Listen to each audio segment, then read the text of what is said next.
Hello and welcome to the Great Game Debate Gaiden Podcast, your monthly dose for hot top 10 video game countdowns on random subjects, nutty indie game clubs, and more. My name is Wes Bates. I'll be your host for this rodeo. Joining me, as always, is the best bunch of podcast bros, pod bros, that a guy could ask for. Pod pals. Pod pals, absolutely. Yeah. Yep. Pod friends.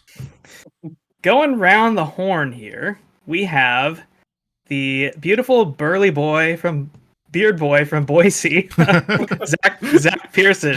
Hey everyone, glad to be back.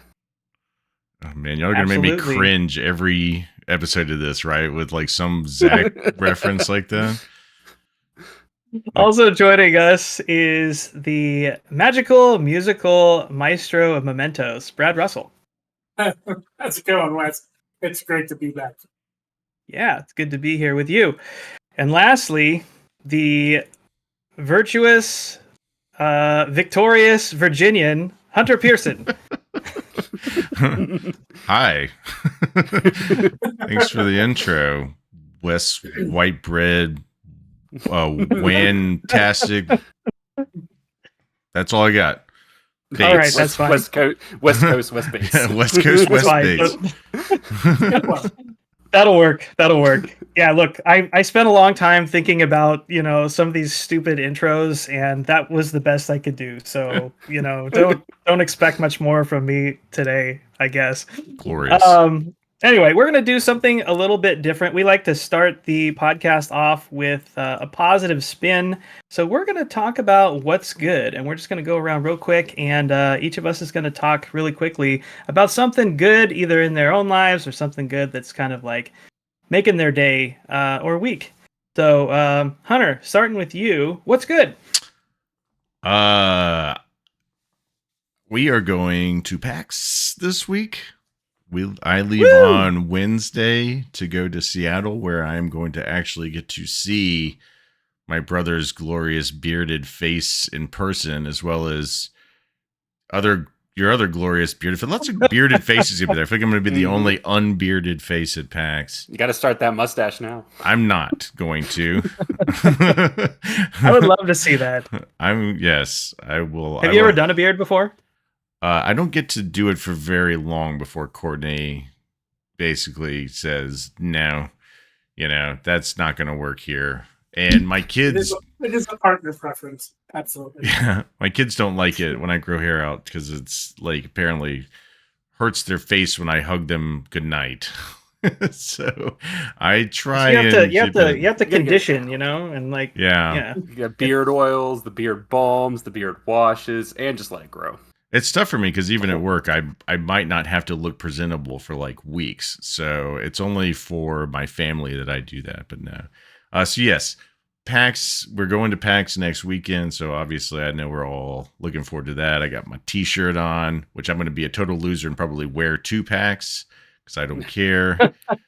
I've been having. Gotta wear your GGD Gaiden T-shirt. I have that one, yeah, and I feel like I got I got what was referred to as the Teletubbies version, where the logo is like on my tummy instead of, and I think they changed it, but now I feel like I have like a limited edition Teletubbies version. Although we were saying that our generation is Care Bears, so I think it's a Care Bears shirt, and Zach can have the Teletubbies.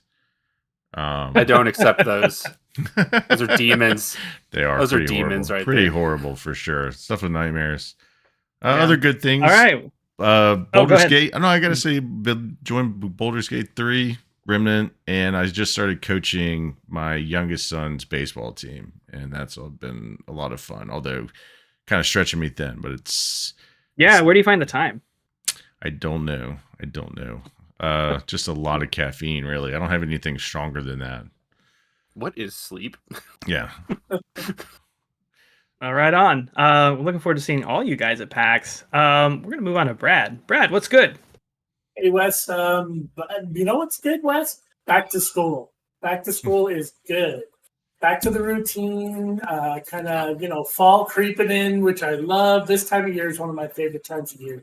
This transition from summer to fall, it's just exciting. You got that little chill in the air. We'll get a little bit of rain up here again. And like I said, back to the routine. My daughter started at a new school, and it's gone pretty well with the exception of a few bumps in the road. Things are good, so I'm a routine guy, and I'm glad to kind of be back to it, and looking forward to the fall. Awesome, man. Yeah, my wife, she lit like one of our fall candles earlier this week, and she was really faking me out. She had me like really thinking that getting those fall vibes, but it was like 97 degrees outside. It's like, stop doing that. Like, you're teasing me. This is not cool. Decorating is starting around here too. It's not quite there yet, but yeah, you got to get those cornucopias out. It's decorative fucking gourd season. Hey, we got a lot of pumpkins at work, and we had like a big field day thing, and they were harvesting pumpkins, and I didn't bring any home, and then I got chewed out and lectured for not bringing home pumpkins in August. for them to be completely rotten by Halloween. That was my mentality. Exactly. I can't take credit, by the way, for the decorative gourd season thing. If anybody, I'm not a big reader, but I like some of the McSweeney stuff, and there was like a McSweeney's like short story on like just somebody who was like really jazzed about it being decorative gourd season and like that kind of thing. So really funny read if anybody wants to go check out McSweeney's. I forget. I don't even remember the name of it, but if you search, what is McSweeney's? I don't even know what that is. It's like creative writing short stories that are like just really funny. I think they're submitted by a bunch of different writers, and they're really short reads, and they're really funny. There's one particular hilarious one to me I love where it's a short story about Billy Joel, like on his way to like a Christmas party where he knows there's a piano. And he knows somebody's gonna make him play the piano, and he's like having a conversation in his head about how he like is just gonna straight up refuse to play the piano when people ask him to, but except for if like this one girl asks him, then he'll do it, and it just goes on. It's the stupidest, funniest thing, but it's just really well written.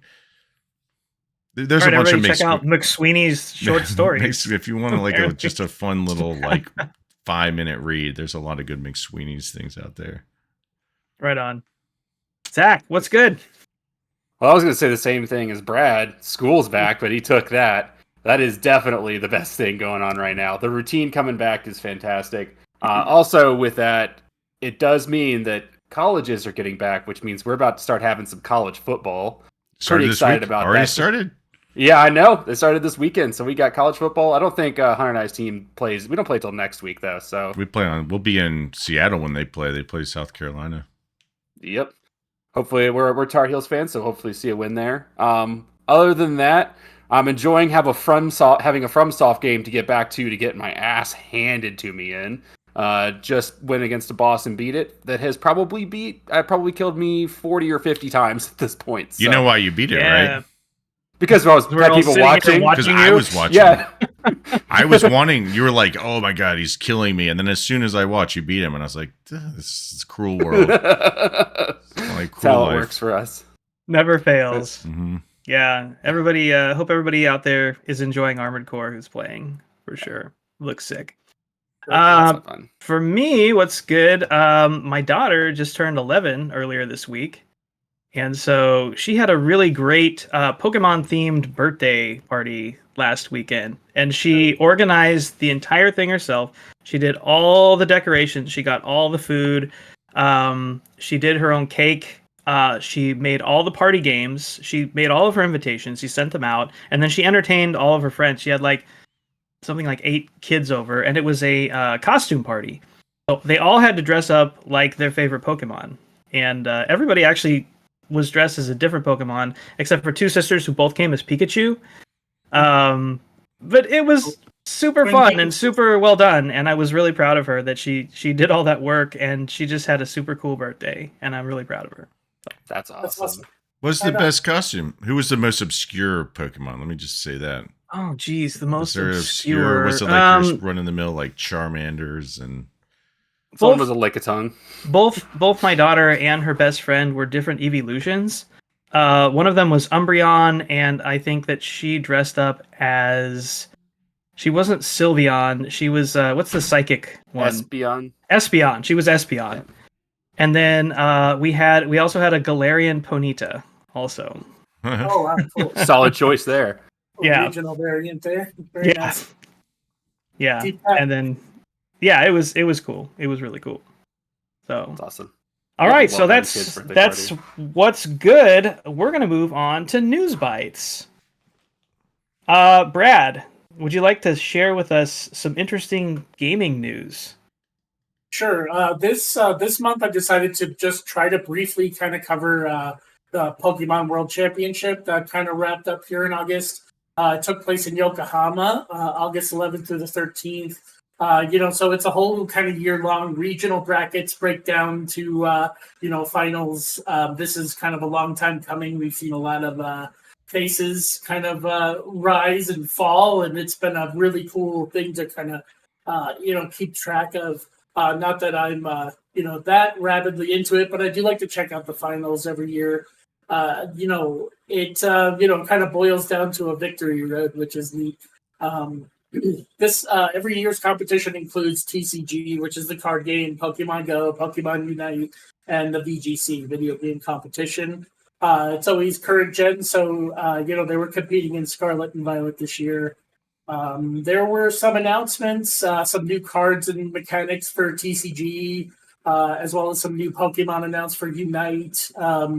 There's some, we got some new details about the upcoming Hidden Treasure of Area Zero DLC for Scarlet and Violet, and, Indigo Disc, that's part 2 of the DLC, which is coming later in the year here. It's kind of neat thing there, not to kind of go on a tangent here, but they announced this thing called the Terrarium, and that'll be coming to Scarlet and Violet in the DLC, where you can breed regional Pokemon kind of in like a little terrarium area, kind of simulating the environment from different places, so you can get like regional variants, in Scarlet and Violet, kind of That's in an neat. organic way, which is neat. I thought Yeah. that was cool. Yeah, they and you can, there's like a new Terra type, I think they announced, and some Pokemon Home integration, that kind of thing. It's a terrarium where they breed. What do you tell me? You get to watch Pokemon bang each other or something? Normally, it's just a menu, right? Like you just press a button and it's like, oh, they You just did get it. an egg. Since Gen 2, you've been able to breed Pokemon. I mean, it goes on behind closed doors, but it's not a new mechanic. Just kind of a new spin on it, which is neat. Not that closed in Scarlet and Violet. They do it out in the open and leave you an egg in a basket. Fair enough, they do. It's like it sounds a lot They do closer to right out in the Baldur's field, Gate. don't they? I was given a credit Anyway, for. so I'll focus on VGC since that's kind of my jam. I don't put a whole lot of, I don't pay a whole lot of attention to card game or anything. If you want, we're gonna post, links to the official site, and there's a good YouTube video that covers like the whole finals and stuff. Maybe we'll throw that in if you want to check it out. But the VGC breaks down to 3 divisions. There's juniors, which is under 12, seniors, which is 13 to 15, and masters is 16 plus. Seniors competition boiled down to Japan versus Netherlands. It was, Tomoya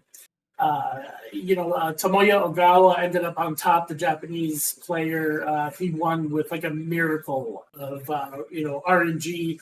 Like he avoided like multiple 90% accuracy moves. He landed critical hits. It was like just destined to be. He just swept 2 rounds, just wham wham.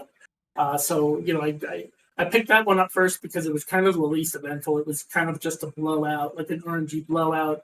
The Masters competition came down to Japan versus Germany. Shuei Kimura versus a rookie, Michael Kelch. He's only been competing this year. He's brand new, which most of the faces you're seeing in the finals are people we've been seeing for the last 9 or 10 years. So it's pretty rare to see a guy, rise up to the level of final here after only really being in competition professionally at least 6 months. He didn't win. Kimura took him 2 games straight. Game 1 went to Shuri with like a clutch 30% flinch on like an icicle crash. That was really exciting, super cool. And then in game 2, Shuei's Kimura's Among Us did a lot of work. Just kept score going. Just just totally dismantled his opponent, which was really neat. What I wanted to talk about reason I chose it last. The juniors competition was really cool. It was Japan versus Japan, Sora Ebisawa versus Koei Yukai, where Ebisawa put on this absolute clinic. It was like the kid was clairvoyant. Like he was predicting Yukai's decision, like turn after turn, like winning back-to-back rounds. It was just like an absolute clinic. And if you watch any match, I think from the competition, that's the one, the juniors final this year, which is great. So in the end, it was a clean sweep by the Japanese players. They took the whole the VGC competition. That feels right. Doesn't it feel right? I feel like that's right. It's not always that way, but it just happened to be this way. So the competition concluded with a ceremony, crowning division champs, in all the different categories there. They announced next year's competition will be held in Honolulu, Hawaii there. And they made a $200,000 donation toward the relief of the wildfires and stuff. So, congratulations to all the winners. And like I said, we'll post links. There's a lot more to cover. We don't have all day for Pokemon, but I thought I'd just kind of throw it out there and just invite people to have a look. If you're into Pokemon, it's really exciting, and it'll make you feel like you're horrible at Pokemon if you watch these kids play. It's unbelievable. So I got to ask, did you see any really unique setups for the fights? Anyone do like something almost trollish? No, not so much. It's very respectful, and it's very like you're not going to get away with that. Like everyone's kind of got you covered. Like, you saw a lot of Urshifus, you saw a lot of kind of, Among Us in there. It's there was no real trickery, to be honest. I kind of skimmed some of the early rounds of the competitions too. So, like I said, it's if you're interested, have a peek because there's a lot going on there. I just wanted to cover kind of the finals. Perfect. Well, thank you, Brad, for sharing. Congratulations, Japan. You truly are the very best, like no one ever was. All right, moving on to Zach. Zach, what are you bringing to the News Bytes? I got this little bit about a $100 million lawsuit against Larian Studios because they made a game that's too damn good. What? Which is completely fake. I thought it was real. Like 100 billion. Was it not 100 billion or is it 100 million? It's not billion with a B. No, it's 100 million. But there was a fake report or a fake TikTok video that was making the rounds saying that because Larian made Baldur's Gate so good that other big name developers were going to have a lawsuit against them just because they were going to lose money because they can't make a game as good as Baldur's Gate. Now, we've seen with the ratings and with the game is amazing. I just think it's really funny that we have this kind of thought process of if a company's making a game that's too good, these other companies are getting angry just because they can't replicate it or they don't want to replicate it. And the fact that even the idea getting out there that there would be a lawsuit and that lots of people thought this was real. I found this video on my TikTok and I was scrolling through the comments and everyone thought it was real until I finally found one that sent me the article that said it was fake. So it's kind of an amazing example of the cultural zeitgeist around really good games trying to influence the world. Also, just I almost feel like it's almost something that could happen with how some of these game developers are. It kind of came on the coattails, right, of like the actual buzz that was going around and some discussion over whether or not it was fair that some other developers were saying that this shouldn't be the expectations for RPGs. And I think you can make certainly an argument in either direction there that it's like, well, they're going to make the best game and Larian is the top dog in this department. But yeah, you definitely also should not expect smaller teams that don't have that level of leadership or money behind it to be able to make something on that level. But But we should expect some of these bigger developers to be able to do this. Right, yeah. And we've repeatedly seen that they don't. They go for cheap. They go for something that's quick, easy, buggy, and is generally just not as much fun to play. Over the past couple of years, the top games that we keep seeing each year really have a couple things in common. One, they are complete games. There are so many games coming out from these big developers that aren't complete. But we keep seeing that the best games come out, and people don't want to have to sit behind a paywall to get into all the other content. They want to be able to play a game and feel like they enjoyed it. Elden Ring last year, Baldur's Gate, Tears of the Kingdom. It just keeps going on. Like the past couple of years, it's been that way for. I'm trying to think, what's the Hades? Also, a lot of stuff to it. There's no DLC for Hades. It's a complete game, and these. Well, there's DLC coming for Elden Ring, though. Yeah. There's I guarantee you there will be for Tears of the Kingdom. Well, and Baldur's Gate. There is the Arena DLC for Elden Ring, but as far as I've heard, they're working on Elden Ring 2 instead of DLC. But that may just they already announced the DLC. Yeah, I thought they announced. I thought they had some kind of. They haven't named it, but there was definitely a legit like FromSoft communication that was like talking about it. So I think there's definitely something. Yeah, but, I mean they are working on that. That's the FromSoft formula. I mean, that's their DLCs are almost hardly even they qualify as like like any kind of like separate tacked on microtransaction type thing or just trying to believe. I mean, Brad knows you just played through the old Hunters DLC for Bloodborne. I mean, that's probably the best part of that game. In a lot of people's opinions, and it blends right in, so you don't even realize you're playing anything that's been tacked on. Nobody would ever say that the base game of Bloodborne was not finished. Like it just adds so much, and good DLCs do that. Well, the interesting thing about this, I think, is that I can't think of any video game that is so good, so iconic that people haven't been able to make other games that are great, to come alongside them. I mean, there's nothing that sits so high that developers are whining, saying we can't do this. We'll never be able to put out a game this good. That doesn't happen. So, anyway, it's interesting and it's funny. It'll be interesting for me to see how long the zeitgeist of Baldur's Gate 3 lasts, because it is just top of the heap, hot right now, but I'll be interested to see, like, come next year, people still talking about Baldur's Gate 3. But I think of it on the lines of Witcher 3. We still have new things being found in Witcher 3 now that people have never seen before, and I think it's going to be that way with Baldur's Gate. There's going to be little things that no one will find for 5-6 years down the road, and all of a sudden it'll get popped up again, and it's just going to continuously have that happen with the amount of variety and versatility that game has. Sure. It has gone, for the most part, in the month of August, somewhat unmatched in terms of like competing for people's time.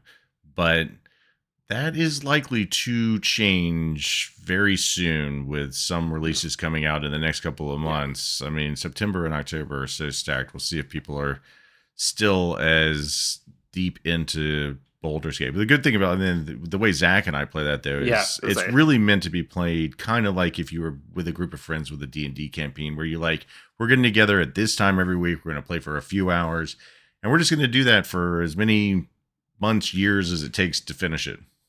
Exactly. So that to me is the right way to do that. Like, it's a hard game to just like put your nose into and drive all the way through. Like, it's really not designed to be played that way, in my opinion. Yeah, agreed. I can't wait for it to come to console, because I'm itching to give that thing a shot. And my sad little laptop, I don't think, is going to be enough to do the trick. Is it crossplay? Do we have any idea if it's crossplay yet? I think it's cross save. I thought I read that you couldn't cross play it like co-op. I think you can cross save, but I don't think you can cross play it. Not yet, anyway. That I might be wrong on that. I feel like I read that. That's how they did Divinity. Okay. Divinity was cross save, but you had to be on the same console at the same time to play it. Right. I think that's the case with this one as well. And they did have that other news thing that I don't think we're even talking about, but it probably is newsworthy to talk about just even briefly that they got Microsoft they got Microsoft to back off of their policy of having to have identical versions on the X and the S. I think it's the first game to do that. That they're saying they went the go ahead to like put the game on the X with the functionality of local split screen co-op that they will not be offering on the S. Like the S version just won't have that. And I think that's the first game that Microsoft has said is allowed to do that, because I think they realize that they're going to lose a ton of sales on that if they don't get it out. It was bound to happen at some point. I think it just had to take the right game to do that. So. It did. It's been in the works for years that something was going to do that. Okay, so going from Baldur's Gate 3 to most likely Baldur's Gate 3. Hunter, why do you regale us with your news bite? So my news bite was a Polygon article about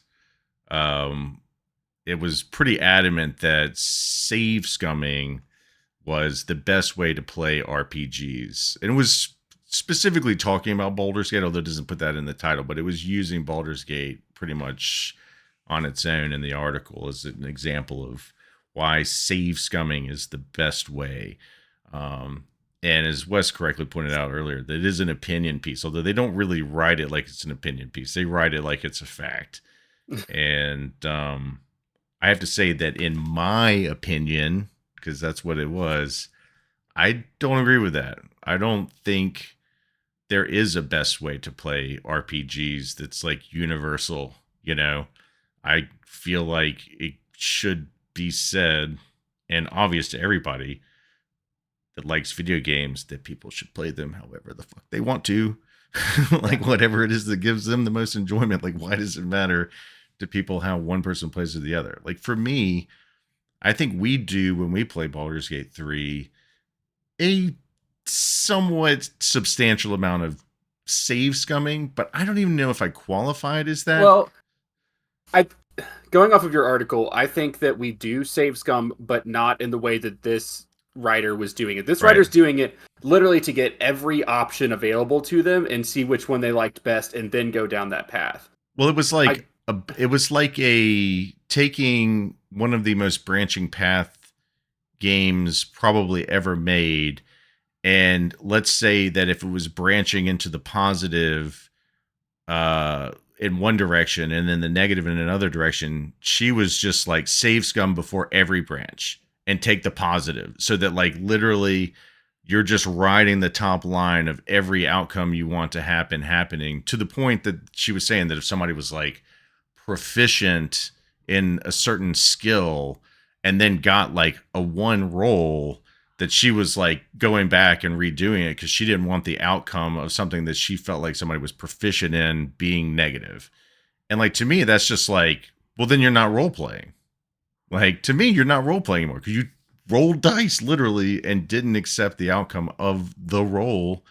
I know that's not the same spelling of roll, but like, you know, you get the idea that like role playing is like, especially when it's like D&D, this is built off of 5th edition D&D. It's very much, you don't necessarily know what's going to happen. I think a big part of the fun is like, holy hell, I didn't know that was about to happen. What is that going to mean later on? And we had a situation in our game where I just went up and talked to one of the characters in our party, Gale, who's like a big part of the story, and well, could be a big part of the story. I think for most people is. I don't even know what I said to him. I think I said, no, you can't eat my magic gloves, because he wants to eat magic stuff. And he pitched a fit and just run the hell off out of the party. Yeah, he's gone. We haven't seen him. We've been like the last like 4 or 5 playthroughs we've had, Gale just is not even around. And then every once in a while we get little messages at the bottom of the screen that says things like, Gale's really hungry for magic. It's like a little, and it's like, well, we don't even know where he is. And to me, like, if you save scum and that kind of thing, then you miss out on the fun of like just going like, well, that was just a very organic thing that happened in this story. Yeah. You know, it doesn't always have to be positive, but I also say if that's the way she wants to play, more power to her. Like, I want people to just enjoy it how they want to. Yeah. I think for us enjoying it, though, it's all about the consequences. Yeah. That's how I end up in other games, too. But I think the article is really maybe aimed more towards not feeling ashamed of utilizing save scumming. Because a lot of times people will, you know, sort of harass or put people down like for utilizing that. Yeah. But it's just like, it's okay. You know, if that's what you want to do, then do it. Well, if you don't want to do it that way, then don't do it. I got to say, it's a new game. And there's one reason that is completely outside of the gameplay itself that I think that we save, and it's actually come up a couple of times, and that is that even though it's very much a brilliant game that deserves all of the credit it's getting, it's not without its issues. And like, I get terrified that if you don't save scum some, that you're going to get like soft locked, or you're going to run into some game breaking bug and like not have any way to get your game back. And to me, it's almost like game insurance to just save scum a little bit, just to make sure that you have, if something crazy happens. Like, we had something crazy happen where we had like trolls in our camp trying to fight us that weren't definitely not supposed to be there. And we were like, well, we can't, like, this is going to break the game. So we had to go back to like a save from like 4 or 5 saves before, just to kind of get back to where it wasn't breaking. Yeah. I've heard that this game can go sideways real fast. And it's really, really kind of in your favor to make sure that you're saving it fairly frequently. At least so you can keep playing. Like, exactly. Yeah. So you don't get soft locked anywhere, I think. Absolutely. Right. Yeah. Anyway. All right. So the message is, play how you want, scummy, or don't. do what you want. It just depends. Make your heart happy. Make as many saves as you want, or if you want to play a playthrough where you only have one save file and you can't change anything, all the power to you. Yeah, that sounds risky, but have fun. All right, moving on to our last news bite. Mine is taken from The Gamer. The article is called "Patenting Mechanics Are Bad for the Game Industry." So recently, in the last couple of weeks, our good old buddies at Nintendo have been lawyering up, as they're known to do. And they put out a series of about 32 patents on game mechanics. 31 of those seem to be linked to Tears of the Kingdom. And these range from everything from like heavy game mechanics specifically that make that game unique, like the fusion mechanic or the ascend ability, to things that can be found in a lot of other games, like hanging off a ledge or a cliff and riding on a floating platform. So the thing that's really the reason that I brought this up is I tend to agree with the article that I just feel like this is really negative, and it goes against the spirit of video game development and video games as an art form, because video games are built on the backs of other video games. This whole industry is super iterative, and people take what they learn and what they like from certain games and change it and modify it and mold it in new video games. And that's how we come up with new mechanics. If somebody, let's say Atari back in the day, had put a bunch of patents out on jumping in some Atari video game, then we wouldn't have Mario, right? Because they would have sued Nintendo's pants off. But no, that's not what happens. Like, people take those jumping mechanics and then they make double jumps, and they make air dashes, and they make other things that are all iterating on that one simple mechanic. And so for Nintendo to go out there and just patent all this stuff, it really restricts the creativity of developers to be inspired by Tears of the Kingdom and to make something else that is different, but, iterates on what they've learned and what inspired them from that game. And it's just all around negative. And it goes back, it kind of harkens back to the Nemesis system. Back in the day, they put a patent on the Nemesis system, so nobody could use that. That was a great system, and it basically has just sat idle since it came out, because nobody else can do anything with it because it's patented. And so it just kind of stinks all around. And I wish that Nintendo wouldn't be this way. Not only about this, but about a lot of the things that they seem to get their lawyers involved in. It's just kind of crummy for a company that's all about fun and creativity. To restrict the creativity of others like this is really, really negative. You said the I think I may have missed in the article, but you said the Ascend ability is one that they put a patent out for. The article didn't specifically say exactly which abilities were. I think on another podcast, Ascend was one that was included. The article mentioned Fuse, and it mentioned Master Hand specifically. So I remember reading a report about the specifically Ascend ability when the game first came out.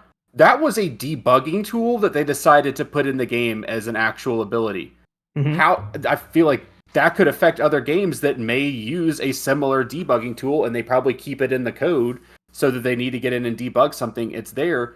Like, are they gonna? I don't know. Is Nintendo gonna go after them just because they're using a debugging tool? Well, it's to be determined, right? What Nintendo's going to do with this, and if they are actually going to be going after other companies for allegedly, infringing on these patents. But they very well could. Nintendo is generally, with their history of this, been very adamant about going after other companies and just individuals that are using their stuff how they don't want it to be used. So.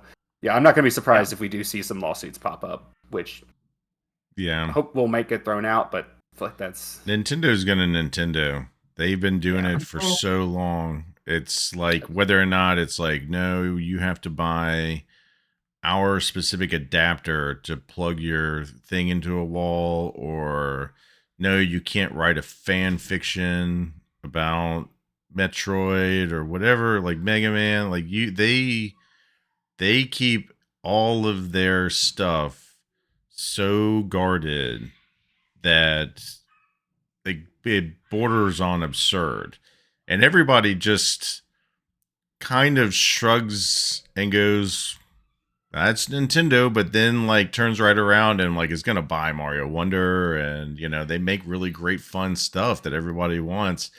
But then they are like almost borderline like evil about it in a way. Like they're really kind of bad natured just to the rest of the industry.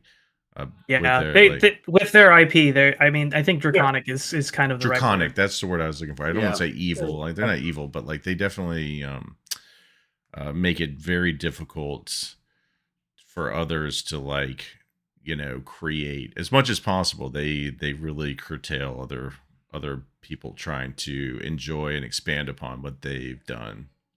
Sure. Being protective over an IP or like a brand is one thing. This sounds like an overreach, like beyond anything else that we've seen. For real. But they do it all. They do it all the time. You want to protect your characters, but mechanics like that. Do you remember when all the information on Tears of the Kingdom leaked back in May before the game came out, and they were going hard and heavy on anything on YouTube that was related to Tears of the Kingdom and just copyright striking everybody. I don't know if you guys remember this, but they actually copyright struck themselves on their I think I did hear that. on the Japanese official Twitter account for Zelda. They actually issued a copyright strike on their own Twitter account. That's fantastic. That's an amazing Nintendo facepalm. I'm not surprised at all. Yeah, I mean, it's what they do. It's bound to get back to. Right? It's the big dopey elephant, like, nope, just gonna do what I want to do. Don't mind me. That said, looking forward to going to Nintendo Fan Fest next weekend. I still love their stuff. I just hope they lose whatever cases they have to. I mean, there's no way that there's not examples of these kind of mechanics in other games. I mean, Nuts and Bolts, Banjo and Kazooie Nuts and Bolts they took a lot from that, I think, right, for what they were doing. Right. And, there's no way there wasn't like an Ascend in other games. There's bound to be tons of examples of that exact. Well, how many Like video Ultra games have you Hand. riding on floating platforms? Yeah, I mean Like that's Any majority. platformer. that's yeah. That's like trying to like Pitfall. patent like the word "and" or something. Like you know, Yeah. nobody else can use it. I said it first. Yeah. All right. Well, that's the end of News Bites. So with that, we'll move on to the Gaiden Top 10. Whoop, whoop. This episode, we are... There Sorry. we go. That was a This bad episode- sound effect. It's all good. This episode, we are going to be breaking down the community top 10 video game bromances. Hunter is excited about this one. I just get excited about the top 10s, and we said this is before the last one, but great participation, fun dude. Like, it's so many people like submitted and voted on this. We actually had more people submit more submissions and more people rank them this time than we did for the ninjas, which is really saying something because the ninjas, we had quite a few people doing it. I will say that the voting for bromances was way more spread out than the ninjas. Like the ninjas, it was like we had all these submissions and then half of them didn't even get votes at all. I think most of the bromances got at least a vote, and there were a lot more of them. And the top 10 was not nearly as separated from like the middle of the pack like the ninjas were. Like it's still a very solid top 10 and very deserving, but there were a lot of votes for other options that were like, you know, kind of clawing right at the surface of the top 10. So The good news is no Batman. there's no Batman. We'll just get that out of the way for anybody who's excited. He for was that. on the list. I put Batman on there as a joke, and then one person definitely like put it as number one, and I was like, "Oh fuck!" By the way, we're not bleeping curse words. By the way, I'm not doing it. They're too hard to find. I'm not going to take notes on them, and they're not doing it on the main GGD podcast, so neither am I. Just don't let your kids There you listen have to it, us. folks. Yeah, don't keep the little ones around for this show because it could get a little bit blue. Anyway, all right. With that said, let's jump into the top 10 proper. Coming in at number 10. Number 10.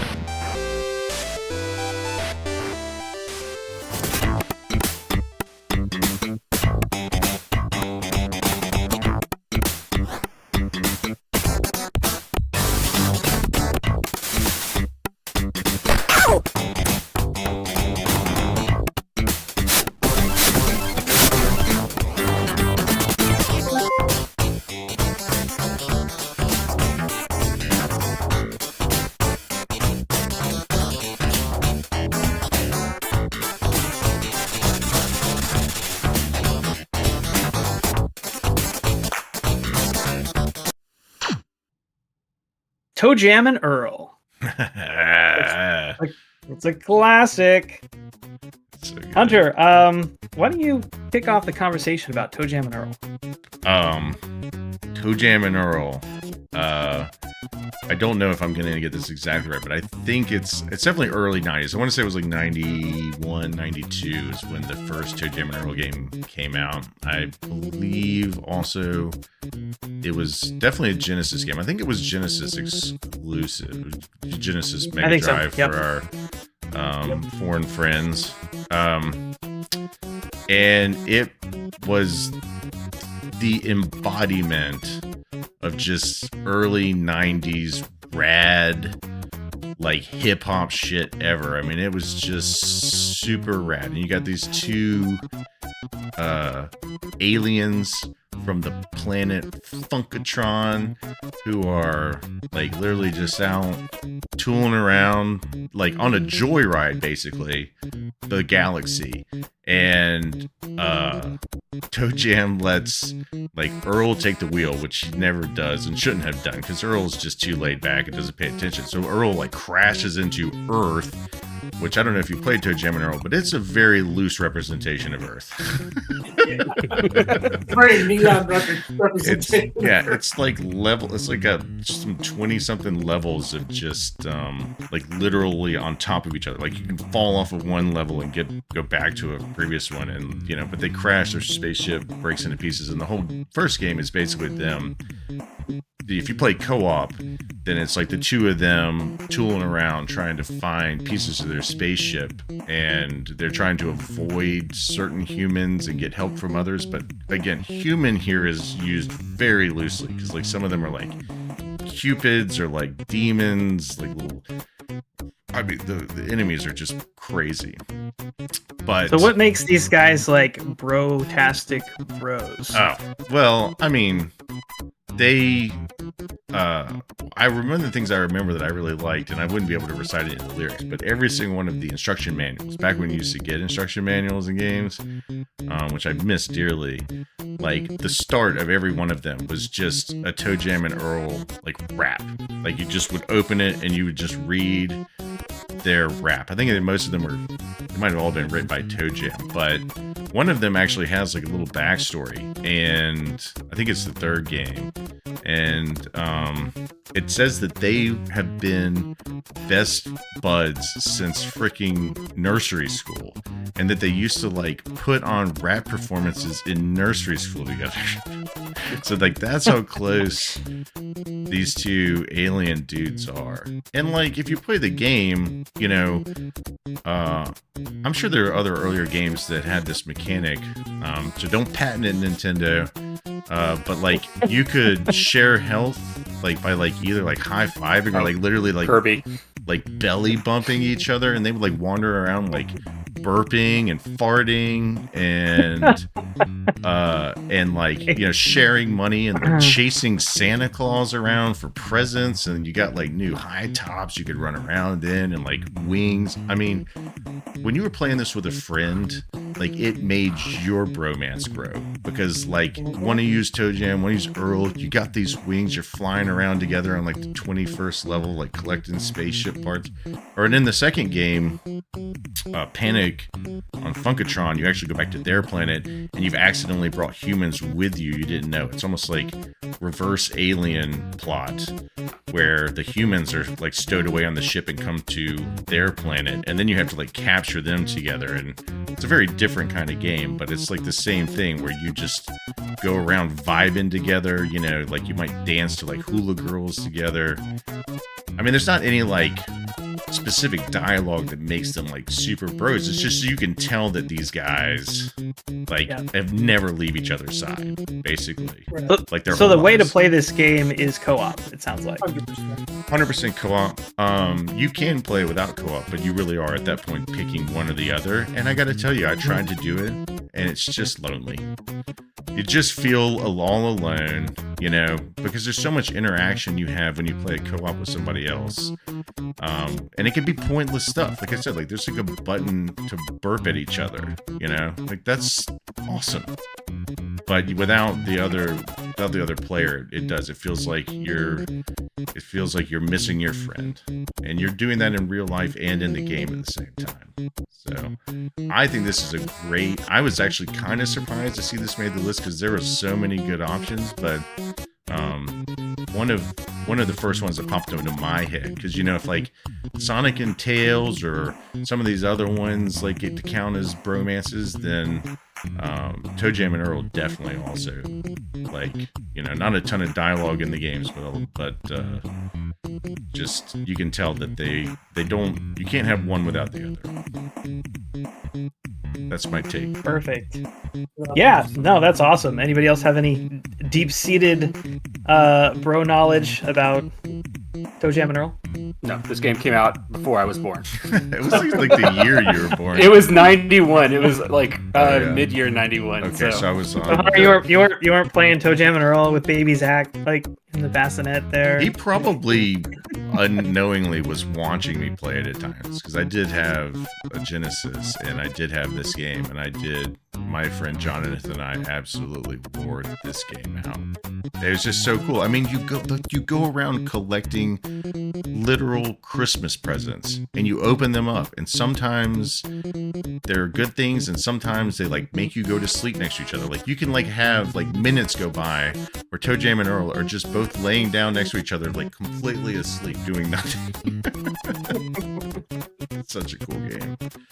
Awesome. Well, nothing says bromance like hunting down Santa Claus. Yeah, and sleeping next to each other while there's like weird things going on around you. Wonderful. Yeah, farting on elevators together. I mean, if you don't fart on an elevator with your friends, are you even really friends? I don't think so. Questionable for sure. No one get in the elevator with Hunter at PAX. It's going to be a bad idea.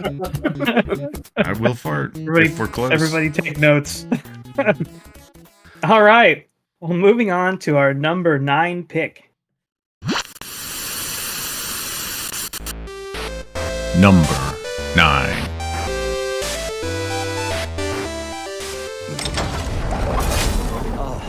Brother, What? I've got an itch on my nose. You do not. I know, it's only in my head. But still, can you give me a scratch? No. It would only itch more later. Ah, you're right. Bloody undeath.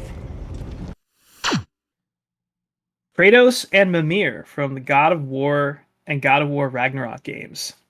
All right, so when Kratos first meets Mimir, he is stuck inside of a tree, and he's been kind of stuck there by Odin, who comes by to torture him every day for kind of betraying Odin. And initially, Kratos doesn't know that he's looking for his best friend. All he's really looking for is a way to get to Jotunheim, where the tallest peak is, so that he can kind of scatter his wife's ashes with his son. And the only way to free Mimir, who apparently knows how to get to Jotunheim, from the tree, is to sever his head. And so that's what they do. He chops off his head, and he takes him back to Freya, the Witch of the Woods. Spoilers for all of the God of War games, by the way, here.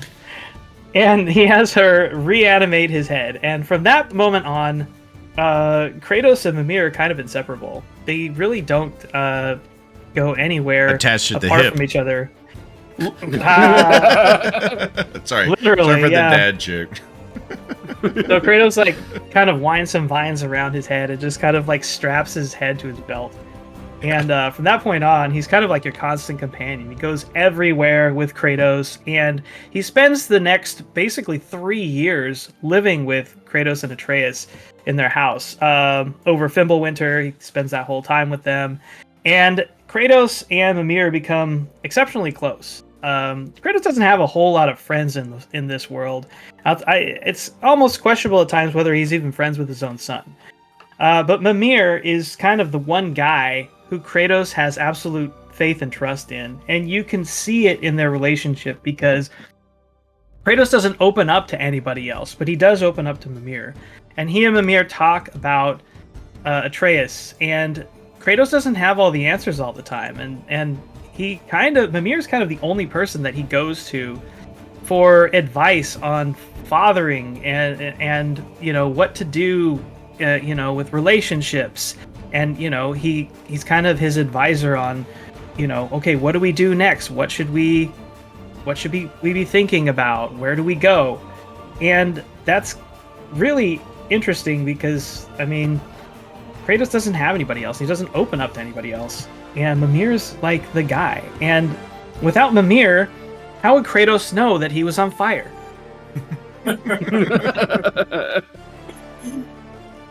So I honestly really appreciate their relationship quite a bit. I love listening to Mimir talk, and you have to listen to him talk a lot. But his stories are awesome, and he just really enriches the game a whole lot. And I just really appreciate. Moments of the game are Mimir stories, in my opinion. It helps kind of pass the travel time, you know, like really well. They're interesting stories, and even more so in the for what we're doing here in terms of bromances, Kratos is interested in them. He responds to them. Like, he enjoys listening to them, to the stories and the wisdom from this just talking head. Yeah, and it's not a one-way relationship either, right? Mm. So in the second game, you find out a lot about Mimir's past and about some of the kind of awful things that he's done in the service of Odin. When you first go to, I think is it Svartalheim? That's the dwarven realm. You find out that he's kind of like put all of these sort of like factories around the lake, and it's poisoning the land. And he's chained up this humongous whale creature, and he's just absolutely remorseful for all the stuff that he did. And Kratos and Atreus, they help him kind of rectify those things and, kind of right the wrongs that he's committed earlier in his life. And, it's just great to see them play off each other that way. And they're absolute bros. Definitely 100%. bros. Sorry, go ahead, Zach. Just gonna say that I'm thinking back through the original games. There is not a character that hits these marks like Mimir does for Kratos, and I don't think that the God of War the 2018 would have been nearly as good without that in there, because that's the first. You couldn't have another game with him just going and killing things. It would have been sort of the same stuff over again. This, we actually get to understand his story and who he is a lot better, and it would not have been possible without his best bud Mimir. Well, and Kratos Mimir adds so much personality. He's Kratos is in all of the games, even like, just one of the things that makes him interesting is he's just this inherently flawed, like, god, like, person, and without Mimir, like, there would be very little way, I think, that you could have legit reflection on Kratos improving as a person, like as a father. And they call each other brothers in the game. Like, they refer to each other as brothers all the time. Yeah, thank you for pointing that out, by the way. Yeah. Yeah, and brother. Yeah, and one of the there's one particular scene in Ragnarok that's not going to spoil anything, but I just think it's like one of the perfect examples of just how close they are. There's like a scene where they actually, like, I forget where it is located. I can't remember the names of these places, but it's basically like the central hub house that you spend a lot of time in, like where the talking squirrels dude is. I forget the name of that. Anyway, there's like a particular scene. It might even happen in a couple of scenes, but there's one in particular I remember where they all sit down to dinner to eat, and Kratos, like, takes Mimir off of his belt and he puts him down on the table, but he puts him down facing the wrong direction. And then he sits down, and then he realizes that he's put Mimir facing away from the conversation. So he takes the rope and he turns him to face everybody, and then he pats his head.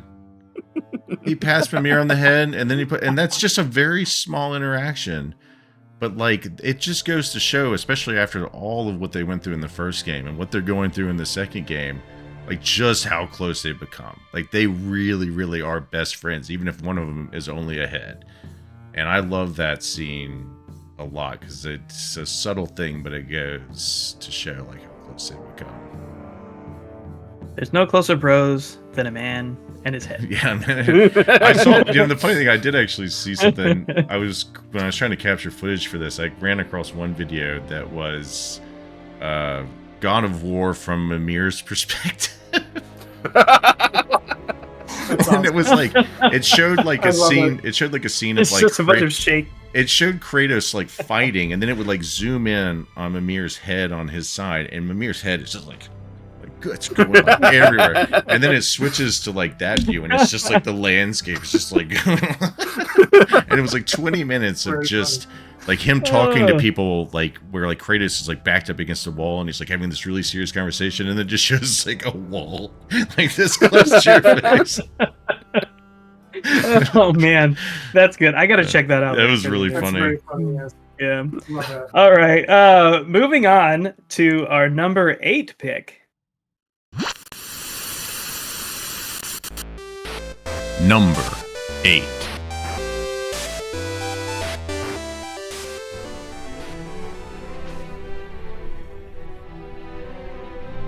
was it who stopped Eggman from blowing up Station Square, huh? And who broke me out of prison, or saved me from the Deadly Six's trap? Then I'm wildly inconsistent.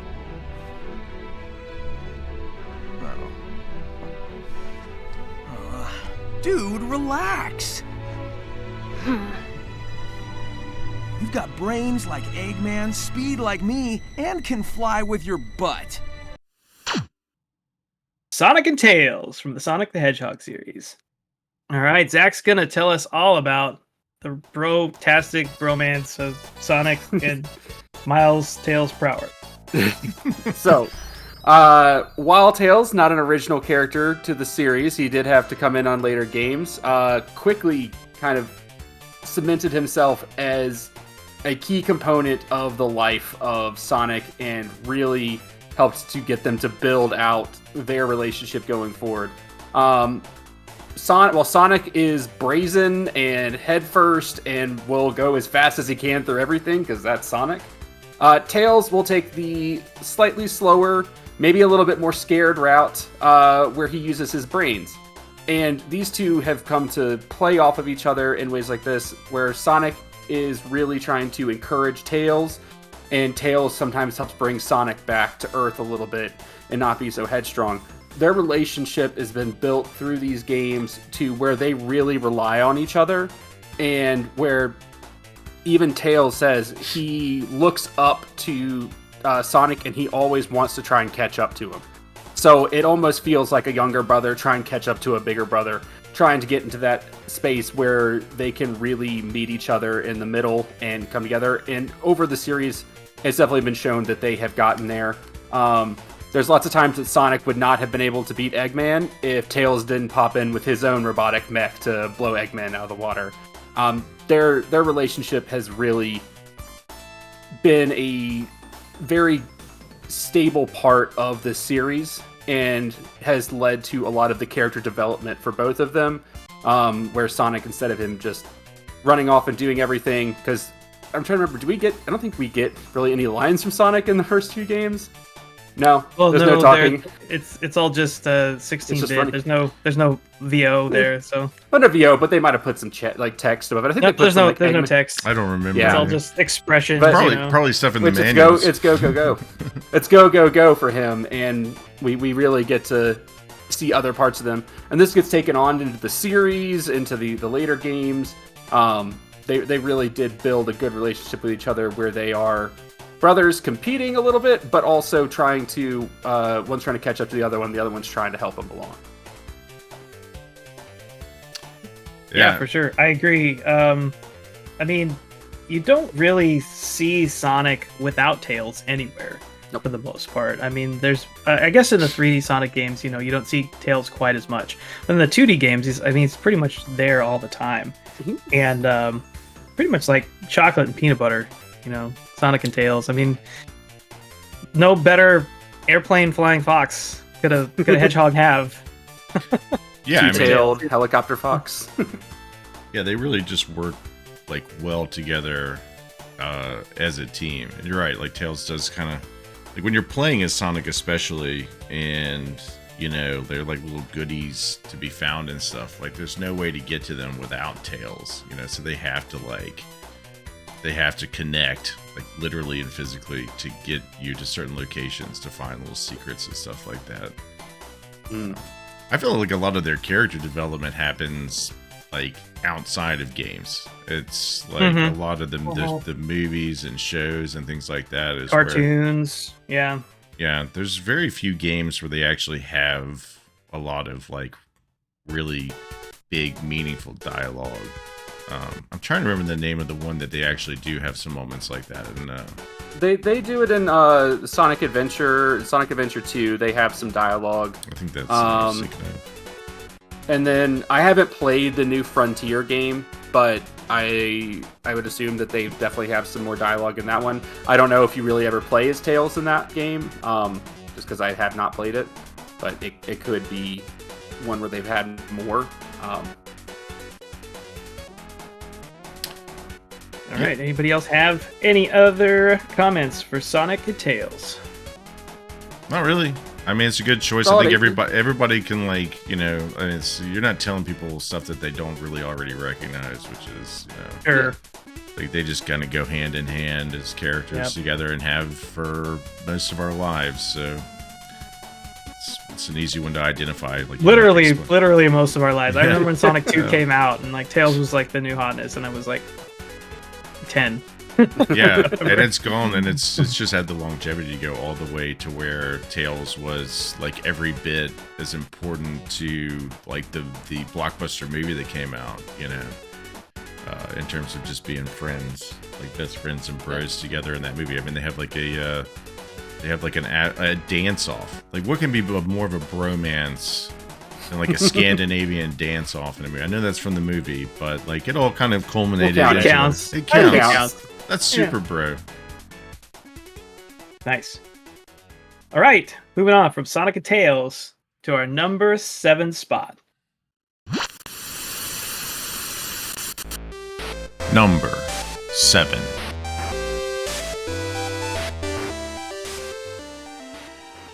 Yeah, they'll all be fine. They're strong.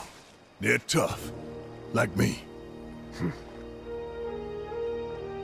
After we save Aerith, I'll introduce you to them. Sounds good. Huh. Never thought I'd feel better after talking with your hard-boiled ass.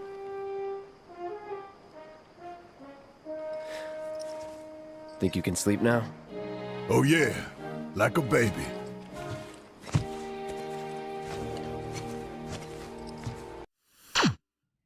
Cloud Strife and Barrett Wallace from Final Fantasy VII. All of the Final Fantasy VII games, more or less. The cadre of Final Fantasy VII games. All right, we're going to kick it to Brad to tell us about this bromance. Right, so Cloud and Barrett have a great relationship that kind of starts out really icy and suspicious, which is kind of cool. Like it gets, it starts at the lowest possible place. Cloud's there for the money. Barrett's suspicious of him. Doesn't trust Cloud as far as he can throw him because he's worked for the Shinra before. He's kind of placing his faith in his good friend Tifa, who's putting out a good word for Cloud. Tifa thinks he's worthy of the job, and Barrett trusts Tifa, so we'll bring this kid along, but he's keeping him on a short leash. He keeps calling Cloud Soldier Boy. In fact, quote, a little shit with a big attitude, and an even bigger inferiority complex. That is a quote from Barrett about Cloud. I mean, he's not wrong. Yeah, I only wish you had done it in a Barrett, like done in a Barrett impression when you said that. Yeah, right. So yeah, would you mind rereading that, please? Little shit. Maybe at the end of the show. Anyway, you'll see Barrett kind of has this. He feels the need to continuously push the moral imperative of what they're doing to. Right? Because he doesn't see Cloud as a moral person. So you can tell right off the bat, he pushes the moral imperative of Avalanche's actions, but you start to see through kind of as they get through more and more battles together, and as Barrett kind of watches Cloud saw through all these Shinra soldiers, you'll start to see the trust develop between the two. His actions kind of prove that he's no puppet at that point. They both open up a little. They're able to establish a stronger bond as brothers in arms, and kind of with a mutual respect for Tifa. I think.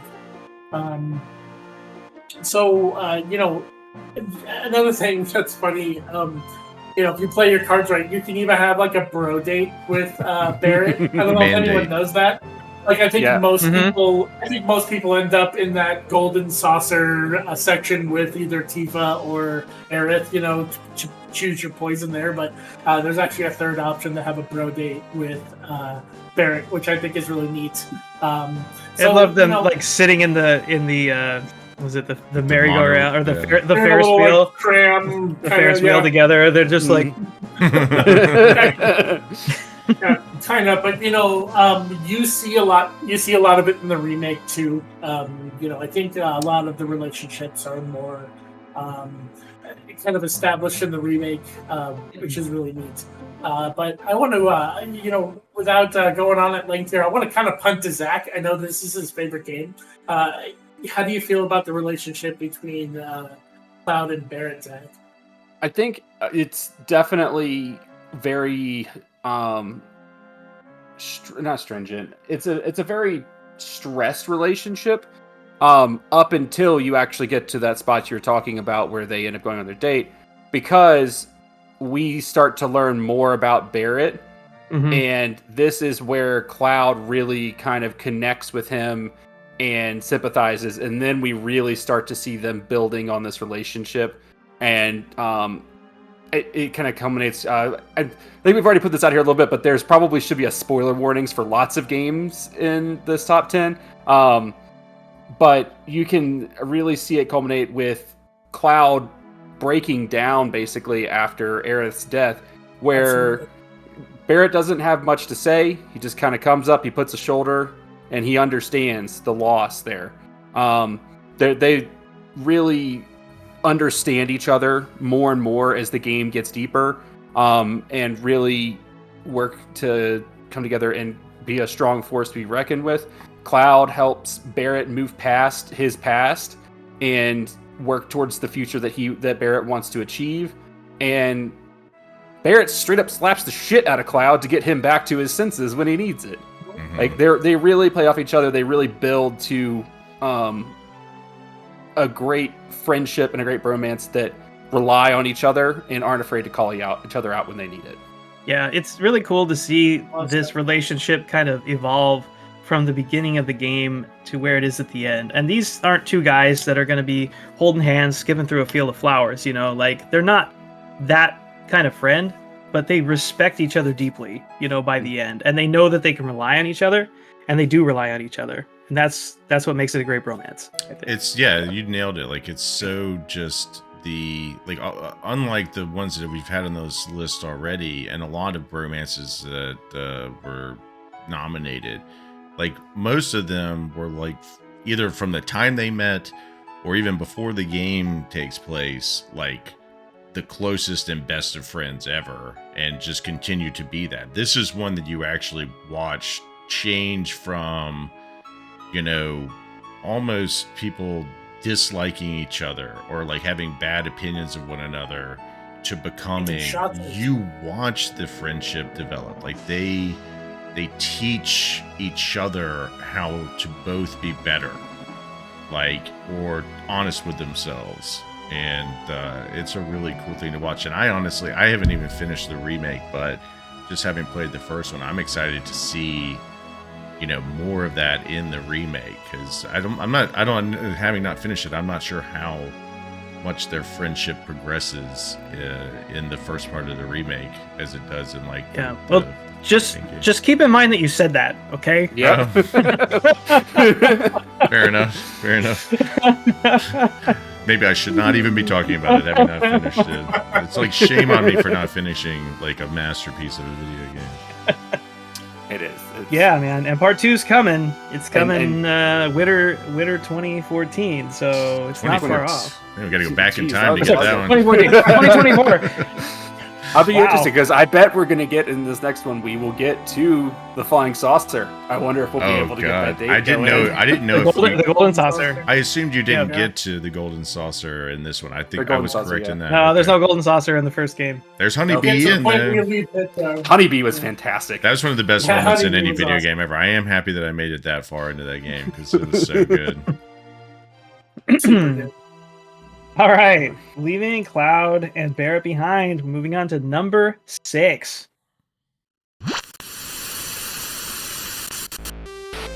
Number 6.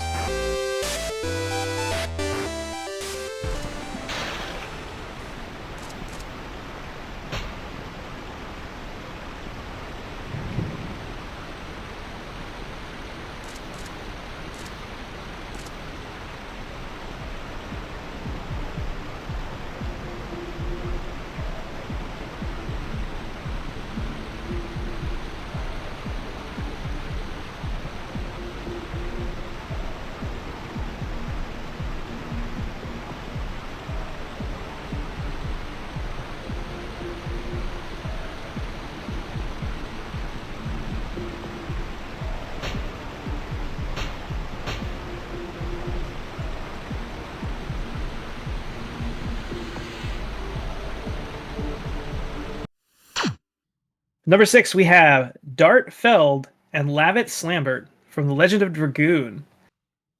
I'm going to kick this one to Zach because Zach has a strong fondness for The Legend of Dragoon. And I think you replayed it recently? Is that right? I did replay it. So when it came back out on the PlayStation Plus for free, I absolutely went and just blew through that game again. It's still as good as I remembered. So kind of similar setup to Cloud and Barrett. These two come together because of fighting circumstances. They don't have as much of a strained relationship to start with. They kind of hit it off right away. Dart is a mercenary who's just been going from battlefield to battlefield, and he has finally made it back to his hometown, where it has just been ransacked by the Imperial Army, and his childhood sweetheart, love, whatever you want to call her, Shauna, has been kidnapped and taken to the Helena prison, where she is being held. So he goes to force a break-in to get her out and to save her, where he then runs into some soldiers from other nation, where they are getting knocked off of a ledge and put to their deaths, where then Lavitz rushes in with his spear and proceeds to kill the guards and you get into a fight with him. This immediately turns into an understanding between warriors, where they are willing to put their lives on the line and fight back to back to make sure that the other will get out, and he helps him save Shanna and get them out, where they then go back to their to where Lavitz is from, the capital of I'm blanking on the name of the region. They go back there. You don't need to go into all the. It's fine. But on this route, they end up fighting lots of monsters, going through troublesome ordeals. Lavitz ends up getting shot in the leg by an arrow, which causes some trouble. Where, as you saw in the intro video we have here, actually almost falls down off of a waterfall and has to get saved by Dart. And this is really where their friendship even deepens as they come to this realization of they are really there for each other. And as I said, this will be a long-lasting relationship and a strong friendship. So even when we get back to the capital, Lavitz has thought so much of Dart that he takes him to see his mother. I gotta go spend some time with Mom. That's so sweet. And you promise the mom to take care of him and make sure that he survives. That's amazing. Which is, it's just a little unfortunate. Spoilers for the game, but Lavitz is actually one of the key reasons that the game continues. Because in a very decisive battle, after the king of the nation that Lavitz is from gets taken also to Helena prison, when you break in, one of the main antagonists, Lloyd, of the game ends up killing Lavitz and completely breaks Dart's heart, and just you can see it. He is really down and out, and then it really pushes towards, let's find out who this guy is. We got to take him down. We got to figure out what's going on in this nation and really avenge our good friend Lavitz. It's a strong motivation. He's Dart broken. Yeah, it's a crazy, and that's only the first disc of the game. That game goes crazy. Do you have to go back and tell his mom what happened after the fact?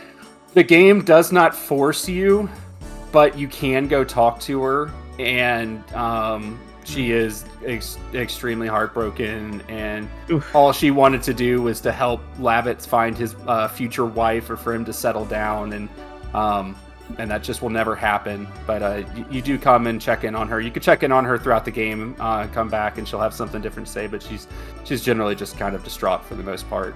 So I haven't. That's heartbreaking. I haven't played this game at all, but I have a couple of things I do want to say about it, because having the clip you sent me to put into the intro to this, you have to correct me if I just am missing this. This is like a PS2 game, right? Is that what No, this is PS1, baby. Yeah. PS1, so it's way back in the day. PS1, so it's rough. I mean, it's very polygon, low polygon, 3D models, but it looks to me like one of them puts his hand on his shoulder, gives him a shoulder grab touch, and then the other one grabs the shoulder, and then a third shoulder, Was it Yep. 3? I mean, if there's it was a shoulder, then a shoulder, and then a shoulder. Yes. 3 shoulders. That is the most amazing animation for like a bromance that I feel like I've ever seen. Because like 2 shoulders is a lot.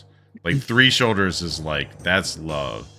The other thing I want to say, because having never played the game and having to go actually try and capture some stuff for this and just research it a little bit, I was thoroughly convinced that this bromance belonged, having never played the game, because it has some of the most amazing bromance fan art I have ever seen between these two. I mean, like holding each other, like carrying each other around, like walking through fields. Like, it is just unbelievable amount of bromance fan art out there for the two of them. There's a reason for that, you know. I haven't played this game in a very long time, but that relationship still stands out in my mind. Lavitz is an incredibly kind friend to Dart, and offers him advice like a handful of times. You know, even like relationship stuff, like how he should be probably respecting Shauna a little more than he is. Like, so he is very involved in that, and he does kind of lose his life, and even spoilers, sacrifices part of his afterlife for Dart. Yep. Which is yeah, I didn't bring that up. Thanks for bringing that up. Yeah, that is a friendship, like I said, right there. I haven't played it since the maybe early 2000s, and I still remember that. So yeah, maybe there's a reason these characters are on this list here. Maybe Lavitz and Dart should be like higher up the list. I don't know. Maybe our list seems is pretty really strong good here. So it seems pretty strong. I think that they should maybe switch with the one right above them, but it is a lesser known game. It's not as populous. I'm amazed that they still even we only got our pack. votes. We only get our votes. I'm delighted to see them. So but there might be the same thing like as me. Like it's not like it was on my list. I never played the game, so the fact that enough people recognized, and put this into top 10, like says like how strong it is. Yeah, surprising amount of votes for sure. All right, Zach, thanks for the segue. Moving on from number 6 into number 5.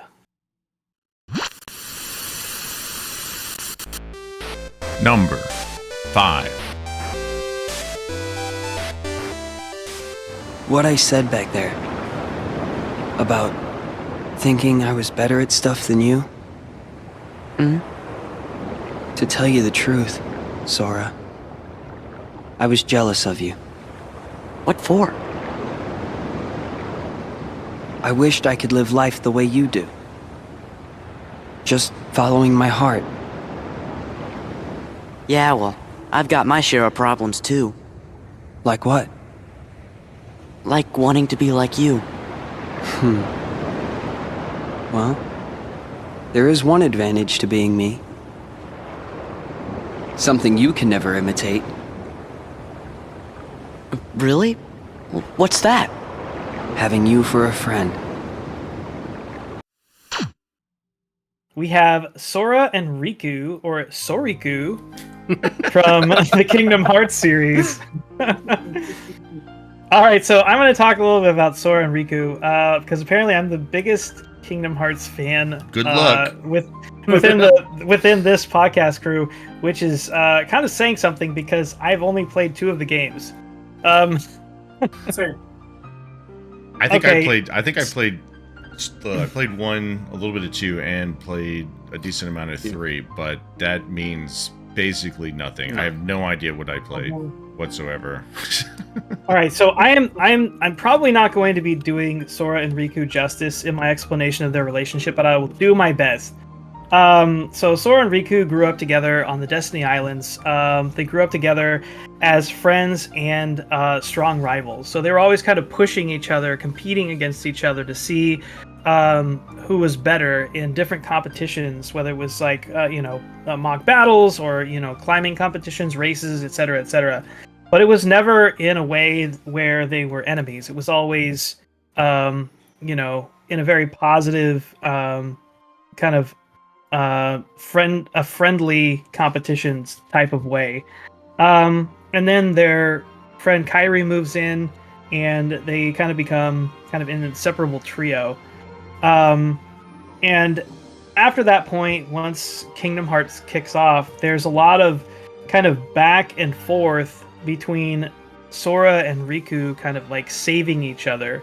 Riku has a lot of ambition and a lot of like darkness in his heart, and that causes him to kind of like go to the dark side for a while and work for the bad guys in the first game. And Sora is intent on bringing him out of that, and he won't let go of that, to the point where he kind of like sacrifices himself to help bring Riku back from that. And then in between Kingdom Hearts 1 and Kingdom Hearts 2, Sora basically gets put in a coma. He gets put in this sort of like hyperbolic sleep chamber thing where he's kind of put in stasis, and Riku kind of goes on this quest to bring Sora back from that, and it's all related to memories and a bunch of nonsense that I can't explain on this show. And then later on, they're training together, trying to become Keyblade Masters, and they're just constantly kind of lifting each other up. They're constantly putting each other's lives on the line, trying to save each other, and their friendship and their relationship is kind of always at the forefront. I mean, let's be honest. Kingdom Hearts is about the power of friendship. It's about the power of bonds. That is like the central theme of Kingdom Hearts. And there are very few relationships in that game that are presented as strongly as that of Sora and Riku. And there's a lot of details in this. Like at some point, like Riku even like takes on a brand new like body and somebody else's persona, and he's like at risk of losing himself just so he can like bring Sora back out of that sleep chamber thing. It's weird. I'm gonna be honest, okay? I read a huge synopsis about, you know, the relationship between Sora and like Riku and how all this stuff that happened between them, and I can't make heads or tails of any of it, because the Kingdom Hearts story, and I apologize to all Kingdom Hearts fans right now, but it is absolutely asinine. None of it makes any sense at all. I literally don't understand any of it, other than the fact that, you know, at the end of the day, Sora and Riku care about each other. They are there for each other. They are going to great lengths and putting themselves at danger all the time for each other. And I guess at the end of the day, that's all that really matters when you're talking about their bromance and how much they care about each other. And I think, Hunter, maybe you got the scene in the intro with them where they're sitting on the beach and they were just talking about kind of how much they feel like they envy each other, but they both feel really lucky because they both have something that the other doesn't, and that's each other as friends. Yeah, it's so sappy. It will make you slightly ill with just how like affectionate and sweet they're being to each other in that scene. But I'm with you. The thing I would say about not being able to describe the stories well is that for people who are true Kingdom Hearts like super fans who do understand what is going on, I promise you they are more than used to people not describing the story justice, because most people can't, and I certainly cannot. So to those people, if you are one, we're sorry for being another representation of just how poorly this game gets explained or the relationships within. But yes, you can tell from specific cutscenes that there are very few friends that are as close in video games as Sora and Riku are in the Kingdom Hearts games. And you do a lot of like fighting alongside each other in the game too, which always builds, you know, the kind of connection. Yeah. At the end of Kingdom Hearts 3, Sora kind of like disappears. Nobody knows where he's gone. And Riku basically makes it his like life goal to try to find out what happened to Sora. And he just drops everything and he spends, I don't even know, an indeterminate amount of time, months, could be years, kind of searching for Sora, trying to figure out what happened to him. I mean, that's how strong their relationship is to him. He just puts his life on hold, everything he's doing, just to go find his friend. Anybody else want to try and explain the story? No, but I do want to know, did you find more Sora and Riku fan art than you did Dart and Lavitz? I think there's like probably more from a quantity standpoint, but definitely not a quality standpoint. I mean, people are convinced that, like, I mean, the fan art for Dart and Lavitz was like, it's strong. I mean, it's real quality stuff. It's amusing and kind of touching, and you can just tell that people can see how close they are. And I would say that some of them kind of maybe cross a line that you know that I'm referring to. But that's also fun to see. So.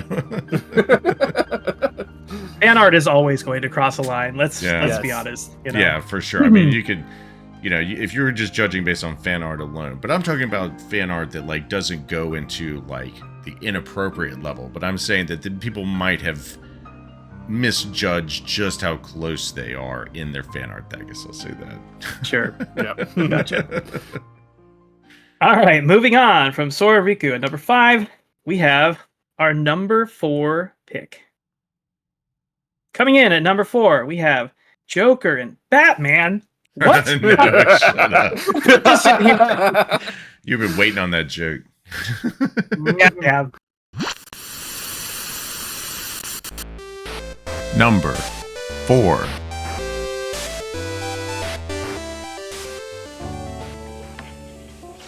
Right. Today's Valentine's Day. No wonder there were so many guys bringing girls in here. Don't you have anything exciting happening? I mean, you've been here nearly a whole year. You know, when I was young, ooh boy.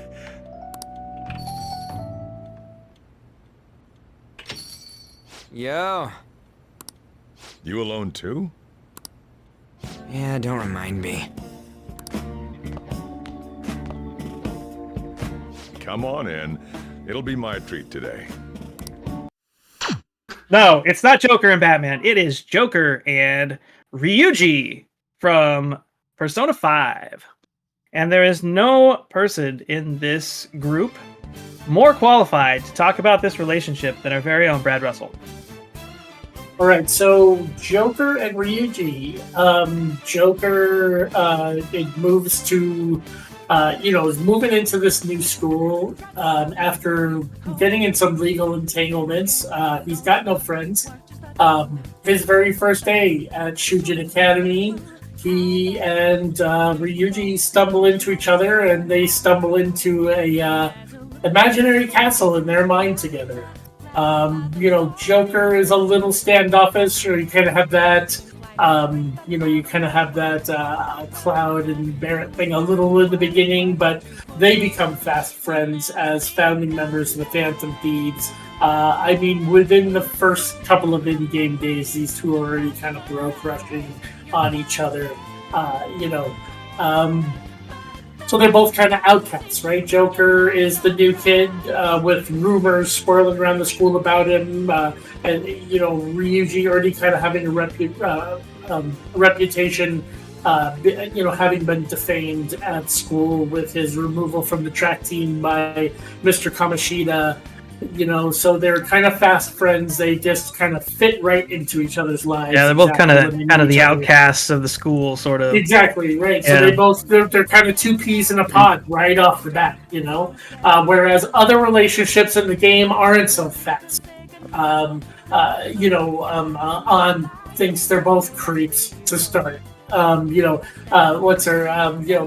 comes in literally investigating these people. So there's not this, Joker and Ryuji are the fast friends of Persona 5, which is great, and you can see it throughout. Ryuji's the one, when the phone rings, you know who it is. It's Ryuji. Sometimes it's Morgana, but it's Ryuji, especially at night, he like every day before he goes to bed, he's got to get that text in, what are we doing tomorrow, or what went on today, and how do you feel? And they're always kind of bro checking each other in that way, which is telltale of a close brotherly relationship. he's always asking him to hang, the beef bowl bro dates with life affirming heart-to-heart conversations are pretty much constant in this game, and I think it's kind of hard to deny. Now I know Wes has played this game because we played it together. Yeah, and I happen to know that Zach is currently playing this game. I think Hunter tried to and may return to it at some point. But I put 80 hours into this game. Okay, I just didn't know what the hell I was doing. He made it halfway through. So that means that all four of us are qualified to comment on the relationship. So, Wes, how did you feel about Ryuji and Joker? Oh, I honestly, I love their relationship, and I mean, Ryuji's, let's face it, he's not the sharpest tool in the shed all the time, and it's fun to be able to kind of slam on him in kind of like a bro style way when he says something dumb, and you can like just sort of like tease him or make fun of him. It's awesome to, like, when you hang out, you meet him at the arcade, right? Typically, that's kind of where he's typically hanging. And then he's like, hey, and then he's like, hey, you want to go to the gym? A couple times, like, I think that's how they introduced the gym in the game, is like you go work out at the gym together. A lot of the other times where you're hanging out with him, you're like training. Yep. And because he used to be like on the track team, and so you go with him and you train with him, and you're like building each other up physically, but also emotionally. And like you said, he's the first person that you meet in that game, and you just hit it off instantly. A lot of that is because you get kind of thrust into this really strange situation together, but it's just instant friendship, and I don't know. He's one of my favorite characters in the game, and I just love how they play off each other. And you see it even before like the first palace, where Joker quite literally stops Ryuji from decking Mr. Kamoshida. Like he really is kind of like invested in this person changing his ways, which is really neat. I love it. I mean, Persona was gonna end up with some duo in here, and this one is, I think, for sure the strongest. And yeah, I mean, Ryuji's he's a hot mess. I mean, he's a complete hot mess. And he's like a teen filled with like probably 4 times the amount of hormones that he should have. And he's chatty. Like it almost feels like when, like, I didn't have a cell phone when I was in high school, but I bet you, like, in high school today, you have that friend that's just like ding, ding, ding, ding. You're like looking, you're like, holy crap, dude. Like, just talk. And I think they work really well. And it kind of, it's a weird reminder of something to me, their relationship, where I was reminded randomly of the movie Up, where like the two get together as friends, and like the girl's just like talking, and then she's just like, you don't talk much, do you? And he's just like, and it's like, oh, I like that. Like, that to me is like Ryuji is just constantly so much to say, and you're just kind of nodding along a lot of the time, just listening to him rant on about things. Kind of bursts out the emotions that your character should be feeling, even though he sometimes is pretty unfeeling. He's there for him at any time, though. I've had a lot of fun with him. I also think it's really fun, and you can kind of see this in the way they give them the Showtime moves in Royal. But Ryuji gets his Showtime moves with other people way before anyone else does, and that's just because he's always working to build those relationships, and he's definitely does that with your main character, and it's been a lot of fun to get to know him. I still need to get those levels up on him. I've been kind of putting him to the side for a minute, but I should probably spend some more time with him. Well, I give him a little more love. Just to like tie it into like what we're gonna intro this video with, if somehow, I think it's amazing in telling how close of like a kind of bromance they have, that if somehow, and I don't think we all knew that this was possible. You probably knew, Brad, but I didn't think it would be possible. You fail to romance anybody in that game on Valentine's Day, like when the two of them don't know what to do or where to turn, to like just kind of default to like hanging out with each other is pretty telling of just how close they are. Right. If you're not in a relationship on Valentine's Day, Ryuji shows up to and you just hang out with him. Howard's mood, and so Just Right, be if you don't pity find a party relationship, together. you do someone. Yep. Yeah, it's the equivalent of the Cloud Barrett Gold Saucer date. Right, exactly. It's In just like an Persona 5. awkward, like, oh, what is wrong with us? Yeah. Good choice, Yep. for sure. All right. Awesome, Well done, everyone. Bromance. So moving on from number 4. Oh, well. It's our number 3. Number 3. You overlooked one little detail, didn't you, partner? What? Face it, genius, you've been played. Oh, really? Hey! Jackass, you're ruining the show here. Ah, what a shame. Sully! I really can't leave you alone for a minute. Oh, man, am I glad to see you. How you doing, kid? I'm doing just great. So, had to grease a few palms. Did go through the rest of your money, and a good chunk of my own, but hey. Jesus, you stink. Yeah, not half as bad as that cigar.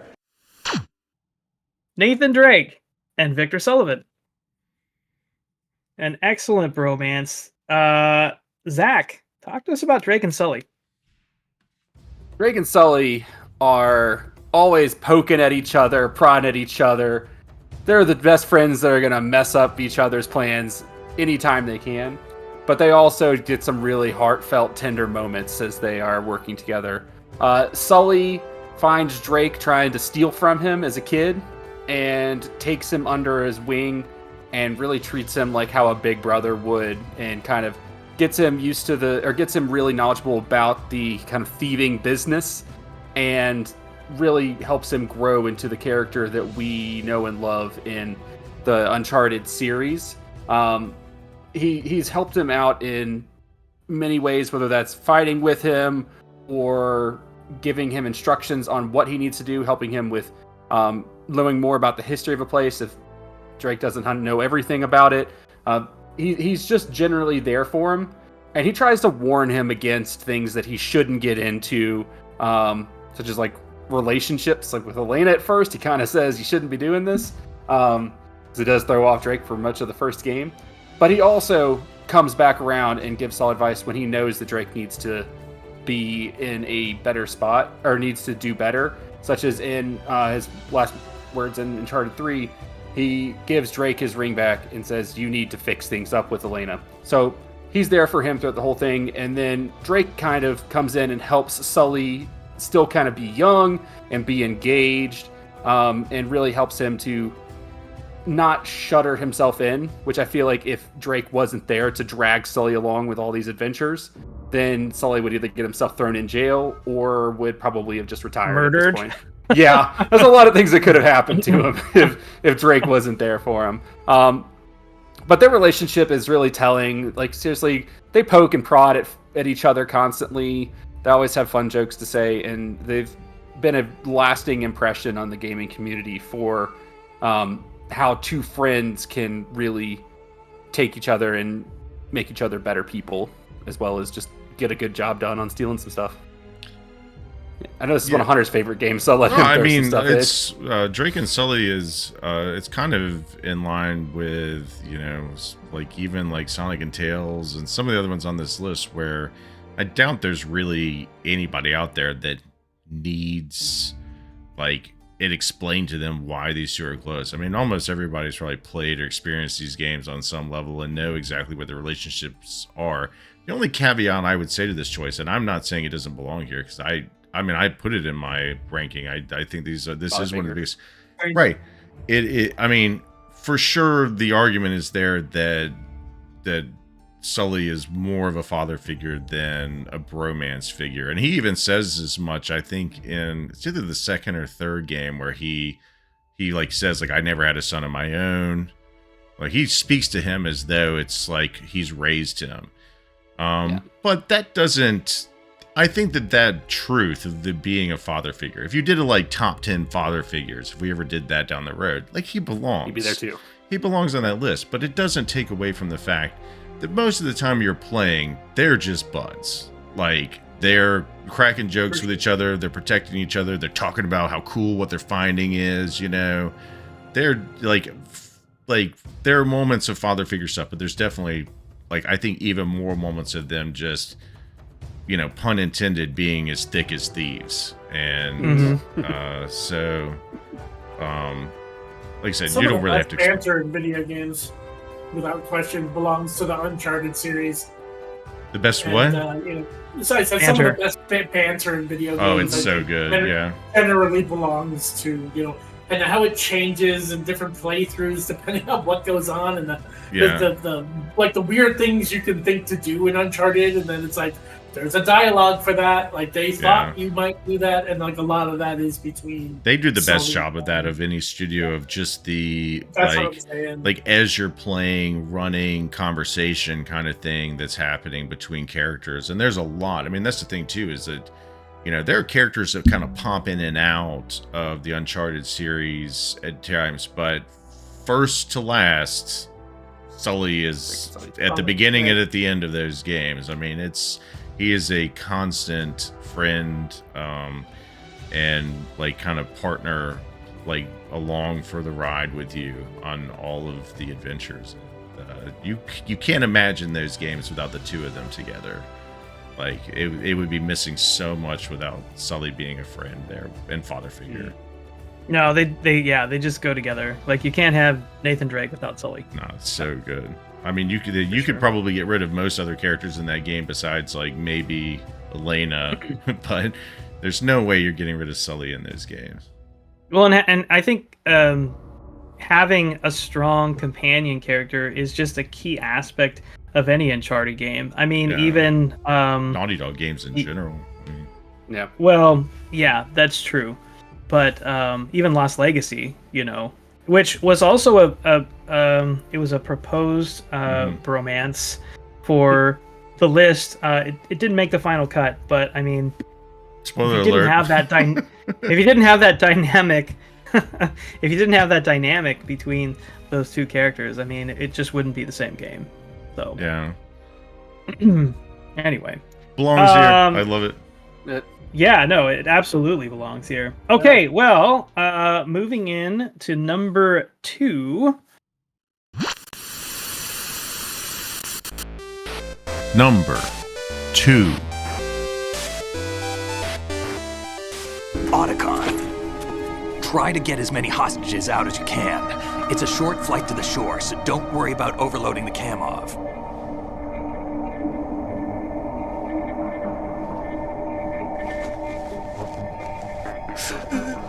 Leave it to me.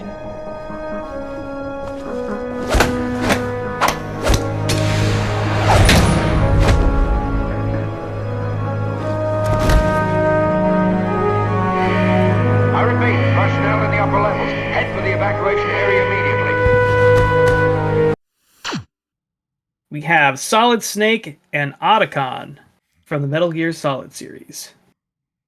So, let's kick this off from the world's biggest Gray Fox fan, Hunter Pearson.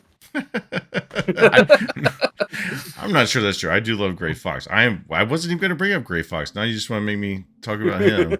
I am certainly going to talk about Metal Gear Solid some. But yeah, Hal Emmerich, Otacon, also known as Hal Emmerich. Chief engineer of Metal Gear Rex. Basically part of a lineage of geniuses that were not great people, and Hal was it's true. Hal was basically the first one to essentially break and have some moral ethical standard for himself, breaking away from his parents and just generations of wrongdoing, and was kind of essentially tricked somewhat into believing that building Metal Gear Rex was going to be, for only just for defensive purposes, and didn't really realize that he was being used. Introduced to Solid Snake during the Shadow Moses incident in Metal Gear Solid. Very prone to pissing himself. Especially when Gray Fox is around. There it is. Yeah, I mean, I dropped in a Gray Fox reference. And certainly, like, early on, you know, because he doesn't know who he is, like, their relationship is a little contentious. He doesn't know what's going on. They've just met. But by the end of that game and in subsequent games, I mean, they go as hand-to-hand in video games as anybody else by far. I mean, Snake is essentially represents the physical strength, like military player, but Otacon fights with his intellect, like, and uses that with Snake to to progress in those games and to fight alongside each other. And they just have, I mean, especially in some of the games, they just have way too much dialogue to go over. But Otacon's basically just his right-hand man. He's like, helping provide things to him and giving him information and occasionally having really deep heart-to-hearts. And there's lots of relationships that kind of come in and out of those games that they, have to get through together. All the way, again, from like that moment where they meet. And I just have to say this, like, Solid Snake is the best Snake. So, like, it's my personal favorite Snake. And definitely, I think, like, the most, like, hero Snake of them all. And, like, from the time that they meet and become friends, like, Otacon is there to the very end, of Solid Snake's short life. And even with Snake not really wanting anybody to be around, like, Hal wants to be there for him in his final moments, which is about his, I mean, it's not like bromance, but like in terms of just being super close to one another, it's hard to get closer than that.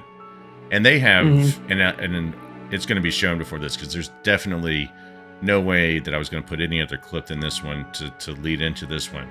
I think probably the most bromance moment in video game history, in my opinion, in Metal Gear Solid 2, when they high five and then hug and just look teary-eyed and with each other. It just doesn't get more bro moment than that. So I'll turn it over to other people who want to talk about it. But again, people who play the Metal Gear games just know that they're always in contact with each other, always going through everything basically together. Yeah. The only thing that I have to say is, if you met a guy who was just constantly pissing himself, and you were still his, his friend, you still wanted to be his friend. I mean, that's a true friendship right there. Yeah. And there's an ending at the end of Metal Gear Solid 1. A lot of the times you get the ending where you and Meryl are riding off on the back of a snowmobile, but there's an ending where Snake and Otacon ride off into the sunset together on a snowmobile. And that pretty much says it all. Well, they have like pretty much the entire ending portion of that game too, where like Otacon is like driving him like out, and like he's on the wheel and you're on the gun, and again, you're just working together to get out of there. So yeah, they have some great moments for sure. And it's you can't really blame Otacon for pissing himself, because that's really more of a Kojima problem. Like that's his weirdness. I think he likes doing that. Fun fact that his name comes from Otaku? It's an anime thing, right? It's anime, and it's Hal is pulled straight from what is that Stanley Kubrick movie with Hal in it? The 3001. Space Odyssey. Yeah, Space Odyssey. Thank you. Yeah, Space Odyssey. So that's just a little fun little factoid for people if they want that. No, that's a very Kojima type of thing to do. Yeah, for without sure. question. I think more could be said maybe about like Otacon's progression and what Snake does for Otacon in life. Like, like Hunter mentioned, like he finds him in a puddle of his own piss. Yeah. And by the end, like he's, by Metal Gear Solid 4, Otacon is constantly coming to Snake's aid, like constantly at his side when he's coughing up blood and stumbling around as a result of the, Fox dye induced, rapid aging thing. Like, so he goes from this kind of cowering, terrified person to his partner in crime in that other group, Philanthropy, in Metal Gear 2, and then by the time you pick them up at the end of Snake's life, it's like Otacon's basically like keeping him going. Yeah. It's kind of like a caretaker almost. The roles have reversed for sure. It's like, one's protecting and taking. Right, yeah, that's an interesting point. Pretty cool. Yeah, for sure. Really cool. Well, we can go on and on about Snake and Otacon for a long time, but we need to wrap up this top 10. So we're going to move on to our number 1. Number 1.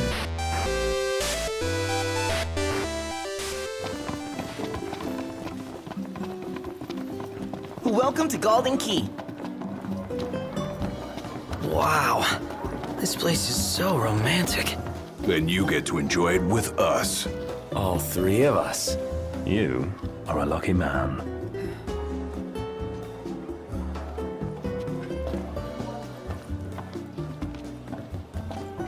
Will you be staying the night with us? At number 1, we have Noctis, Ignis, Gladiolus, and Prompto from Final Fantasy 15. What a surprise! Bromance, the video game. Overwhelming number 1 on this one, and unsurprisingly so. Rightfully so, I think. I think it got twice as many votes as even Snake. I mean, in terms of points awarded to it, not like votes, but just in terms of like ranking, it had almost double the score of even second place. Because it is. I mean, it's Bromance the game. What are you gonna say? Yeah. All right, Brad, take us into some of the details of Bromance the video game. Yeah, we could go on a long time on this one. There's an entire video game's worth of bro moments in this game. It's everywhere you turn. How about 5 to 8 minutes? I think that would be sufficient. Fair enough. Final Fantasy 15 party. You've got Noctis and his sworn bodyguard Gladiolus, his best friend Prompto, and his family advisor Ignis. You've got a 4-way bromance here, and it is the ultimate video game bromance.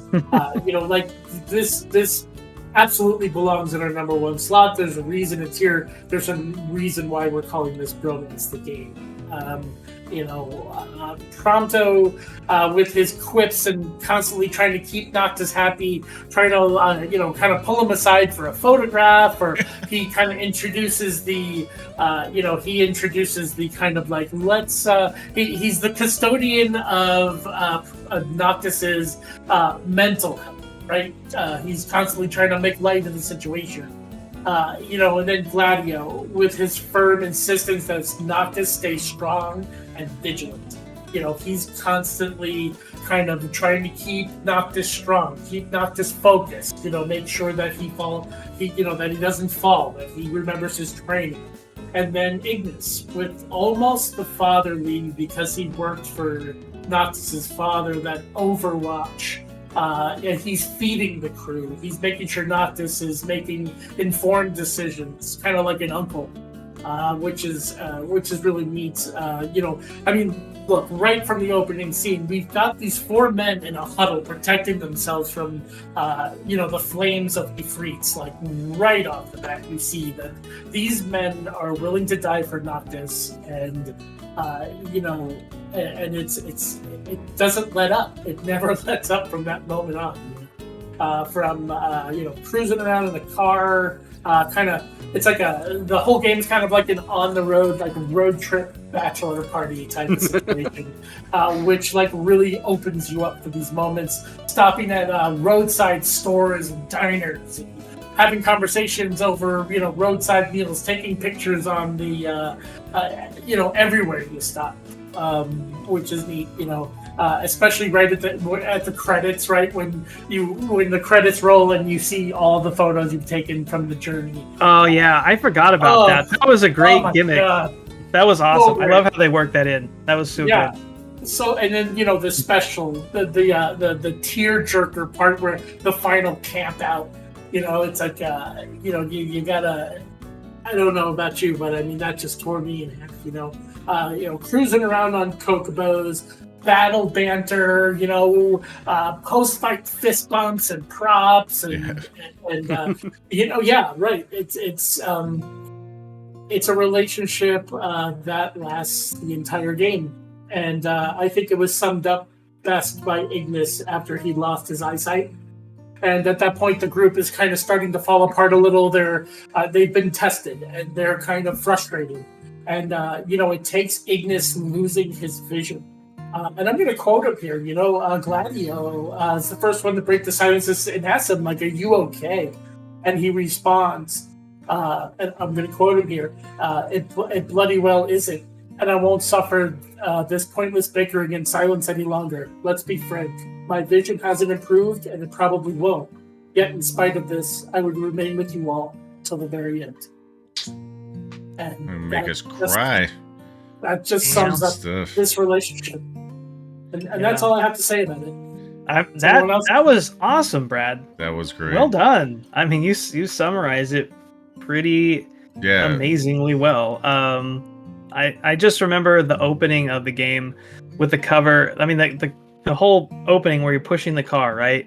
And they have this this cover of Florence and the Machine singing "Stand by Me." Yeah. Oh yeah. And they roll that at the end, and it just tears you in half. Yeah. And that was the whole thing. They're just standing by each other the whole time. Take or leave that game. A lot of people don't. It's not their favorite Final Fantasy game, and it's not my favorite either. But I swear, if you don't love that game in at least one way, you don't have a heart in your chest. This game is absolutely beautiful. Yeah, it's definitely. I hate to because what you said was beautiful, and I hate to cheapen it with anything I have to add to it because I don't know how to say things that eloquently. But the whole game is just arms around shoulders, slapping each other on the ass, sitting around a campfire. Making fun of each other, the way that each other look, talking about relationship troubles, taking pictures and saying you're gonna send them to their girlfriends, and it's unbelievably bromance filled the whole time. And it never actually feels oddly cringy in any way. It just feels so natural. The way that they act around each other.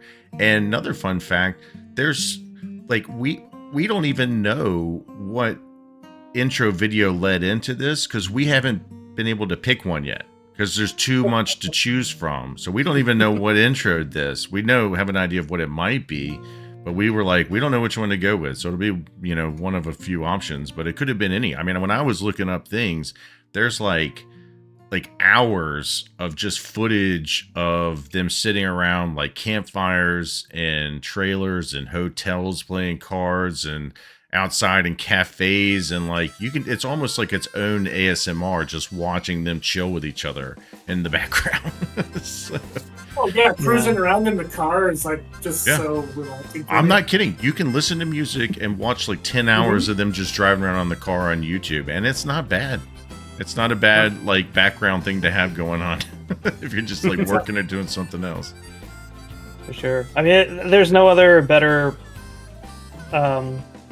group, I think, to sit at number one than this. So no, I think works. I think the community nailed it on the head for this one for sure. So, all right, well, that caps off our community top 10 on Bromances. Just to go down the list again. At number 10, ToeJam and Earl. At number 9, Kratos and Mimir. Number 8, Sonic and Tails. Number 7, Cloud and Barrett. Number 6, Dart and Lavitz from Legend of Dragoon. Number 5, Sora and Riku from Kingdom Hearts. Number 4, Joker and Ryuji from Persona 5. Number 3, Drake and Sully. Number 2, Solid Snake and Otacon.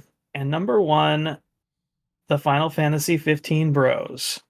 So, well done, community. That is a heck of a list. You guys did it. Thank you to all you guys. This month on Discord has been so much fun. This topic opened up.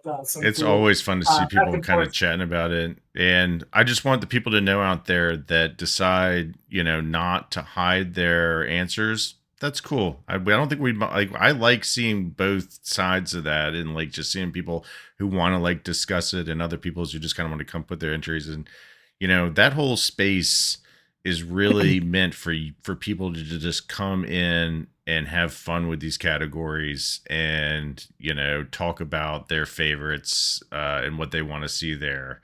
And so, thanks again for people who like jump in there and do that, because for the last, both the ninjas and this has been really entertaining to see what people's preferences are and what they suggest. And even if it's like just a troll thing, that's fine, because as it has turned out in this one, none of the troll ones made it in there. Not saying Batman Ninja was a troll, but all of these were definitely legit bromances that belonged in the top 10. Yeah.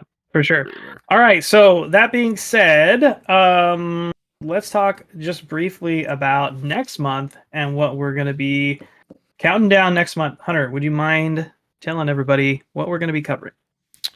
Sure. We are going to do top 10 games or game franchises that are dead that we want to see return. Is that pretty much what it is? Yeah, that sums it up. The difficulty with this one is there's not like a really clean way to say that, right? Yeah. It's like dead IP that we want back, Yeah, I mean, we're not going to set like specific rules on it, but like we'll know it when we see it. You know what we're talking about. We're not talking about games that haven't like reappeared for a few years. Like, you can't, I wouldn't say something like, I wouldn't even call Bloodborne like a dead game or franchise. Like, there's a pretty decent likelihood we'll see something from that eventually. Like, we're talking I about, might call it that. Okay, all right, we'll see. I'm trying to draw where the gray area is. Okay, well, Red Dead Redemption. Just because like they haven't made a game or have something in the works doesn't make it dead. Like a dead franchise is definitely one that I think a reasonable person would think is never coming back. That you want to see come back. That's how I would kind of think of it, Yeah. You could put like Dino Crisis in there even, I think. Everybody like talks about how they want Dino Crisis. We should put Dino Crisis in there. We should definitely put Dino Crisis in there. You see people like there's certain ones that people clamor for that you like cross your fingers and go, God, I hope they really are listening to the fans and do this. And Capcom's been remaking a bunch of their old games. So like there's a chance it might happen, but there's no question that Dino Crisis is dead. Perfect Dark is dead. Like there's things like that are. No, it's not. They're redoing a new Perfect Dark right now. Are they? All right, forget I said that. Okay. We'll get into this next time though. But yeah, Capcom itself. I have a bone just looking at dead game franchises, and Capcom has probably a majority of the ones I want back. So all right, well, we'll leave it up to a discussion. I'm with you, Zach. Yep. Anyway, we will open it up sometime not too long after this podcast airs. To the community, just like with Bromances and Ninjas, and you'll have the opportunity to give us the nominees for dead IP that you want to see come back. So with that said, we're going to take a short break, and we'll be right back with Indies Nuts. All right, welcome back. It's time for Indies Nuts. This is the segment of the show where we've all played through a indie game that was selected by one of our panelists, and we are going to do a sort of mini game club discussion about the game and our impressions from our time spent.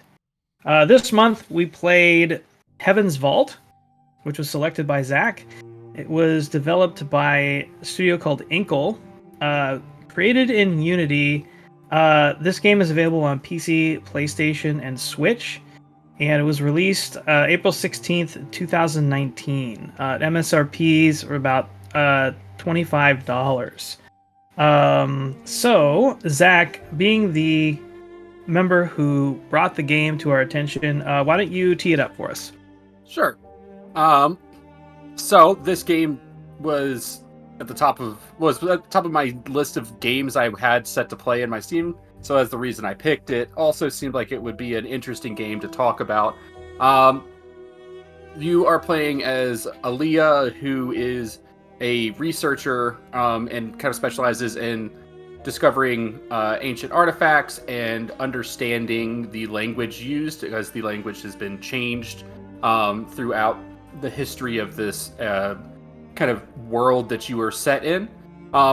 With it, you end up traveling to find a missing researcher, and then start delving into learning the history of this world and kind of trying to figure out what happened to the researcher, as well as kind of find out some of the dark and seedy things that may have happened in the past, and to uncover a lost history.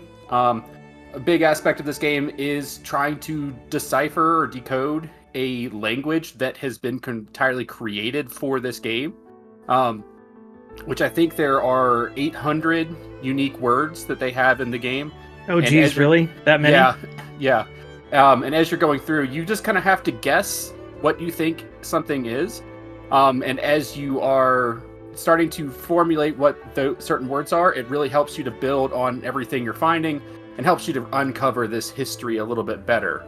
I thought it was a really unique way to approach the historical side of something, so it's not straight from your face. You really have to discover it.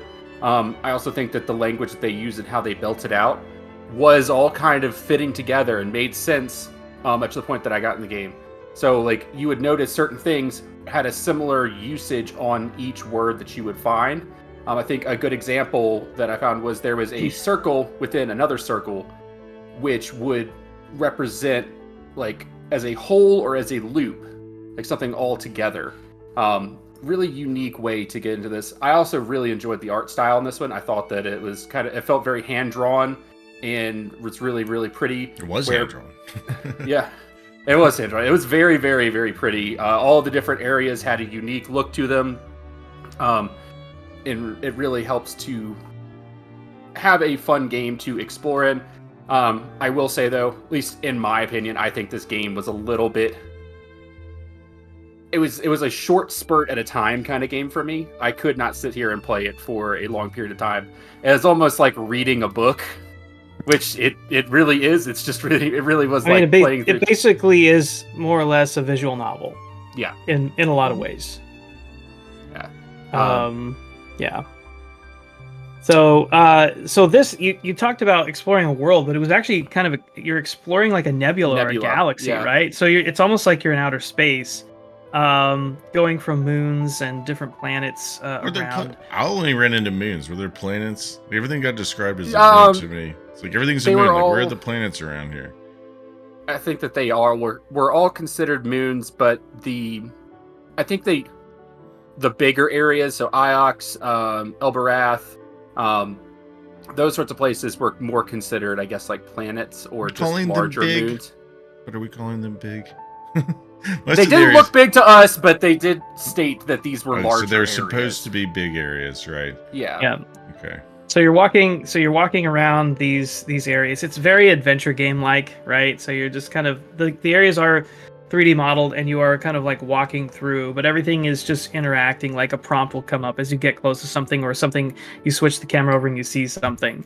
Mm-hmm. One of the big problems that I had with this game was just the walking speed. Like there's no option to run anywhere, and you're just like slowly, methodically, plodding through, which sort of makes sense, right? Okay, so this is generally a video game about archaeology, and you're like exploring ancient relics and just artifacts and old structures and stuff like that, combing through for clues and stopping every 30 seconds to piece together a bit of language and try to decipher some words. But it's just so slow. And they don't let you move. Like, so if you get to the end of an area and you have to hoof it back, like even in the first area where the first area you go to is this like sort of a tropical moon or something, right? I envision sort of like an East Asian village, and they're growing all this rice. There's all this water everywhere. It's very tropical, and you're walking around, and you kind of get to the end of what you're doing there, and you have to get back to the ship, and then it's just like this slow, methodical walk all the way back to try to find it. And it doesn't help that the place is like a maze. I mean, you can go in circles. It's really difficult, but it's a very slow burn, this game. Yeah, and it was very random at times that Six, the robot who's accompanying you, would give you the option to just what they called hopper or teleport back to your ship. It was like if you said no, I want to search some more, he wouldn't do that again until you like found something else, and then he would ask like, do you want to hopper again? That could take another 5 to 10 minutes, and then if you decide you don't find anything, you're gonna have to walk all the way back to the ship. Yeah, I agree. The movement speed, I wish that there was a way for them to make it a little bit quicker. I think I understand, because this is a small developer, I mean, it's indie game. I think the reason they did that was to keep, like the graphics, but the model movements to a minimum. They had a very set few, like, model movements as far as them walking. Yeah, everything looks kind of like stop motion, almost. Yeah. It's like Paper Mario-ish, except if the characters move kind of jaggy intentionally, yeah. Another reason for that is, and another slight annoyance, is that there are certain things that you won't even get to notice unless you come to a full stop. There's some things that, like, if you're walking by it and you don't stop, the little prompt to look at it or to pick it up will never be there. So another reason for you to not try and run, because they don't want you to miss anything. It would have been nice even if they just increased the walking speed ever so slightly. Or give you the option to hold the button just so you can run if you want it, Yeah. Another annoying thing with that is if you're walking and you're having a conversation with Six and you hit like a doorway that's going into a different area, it would stop you from walking and you'd have to finish your conversation before instead of just he's continuing to walk. The most talkative freaking robot. I mean, at least they let you sometimes push a button to like talk to him or not, but it was like the whole time it's like I was like, oh man.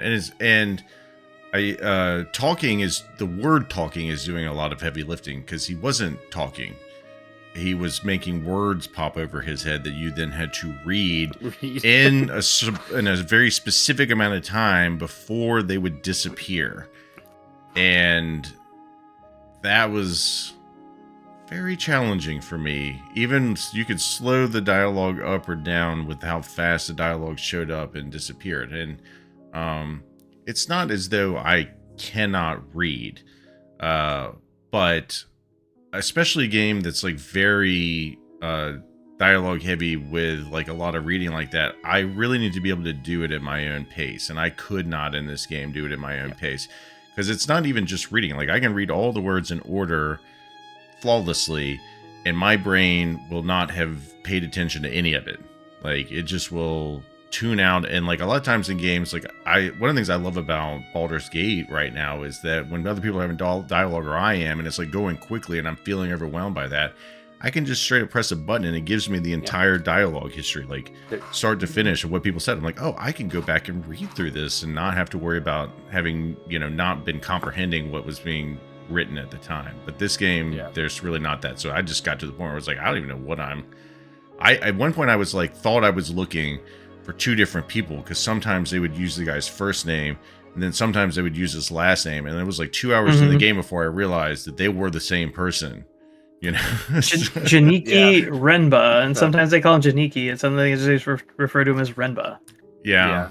I was alarmed right off the bat when I went to go install this game, and I saw that I could either buy it on its own or in a Steam bundle called Games for Readers, and I was like, oh no,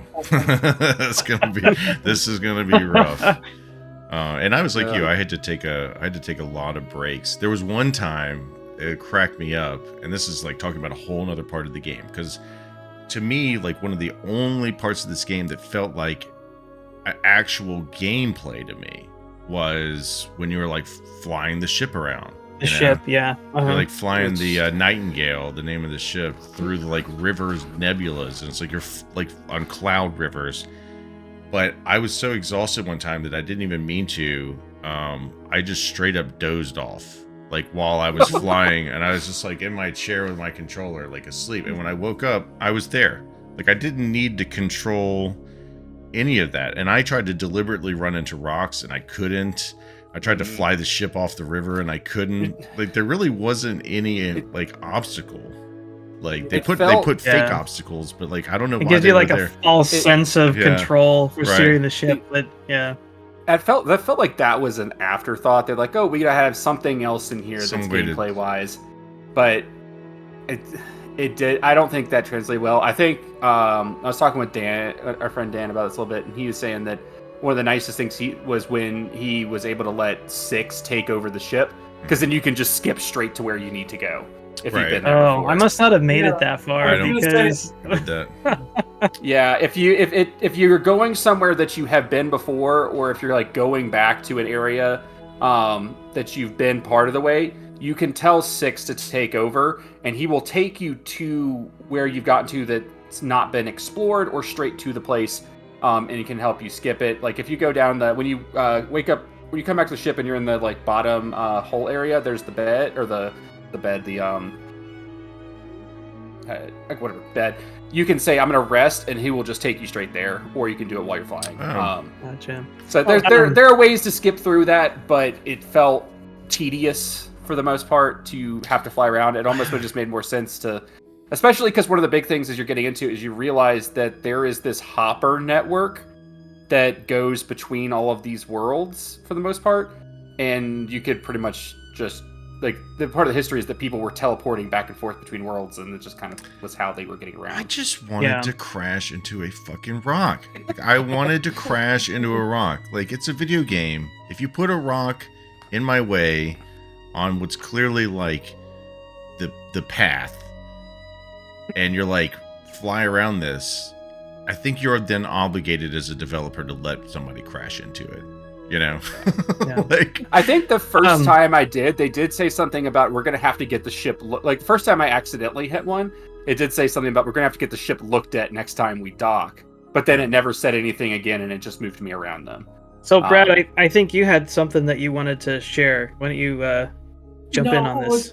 Well, he mentioned those features, those kind of quality of life features that I don't know how long any of you guys spent playing this game.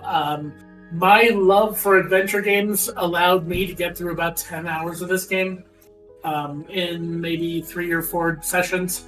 I grew up on adventure games, so this I have a special set of patience for a game like this, and still ended up frustrated. Zach used the word tedious, and that word appears in my notes a few times. And, that seems to be the case, pros, I like the way the game looked. I think we all did.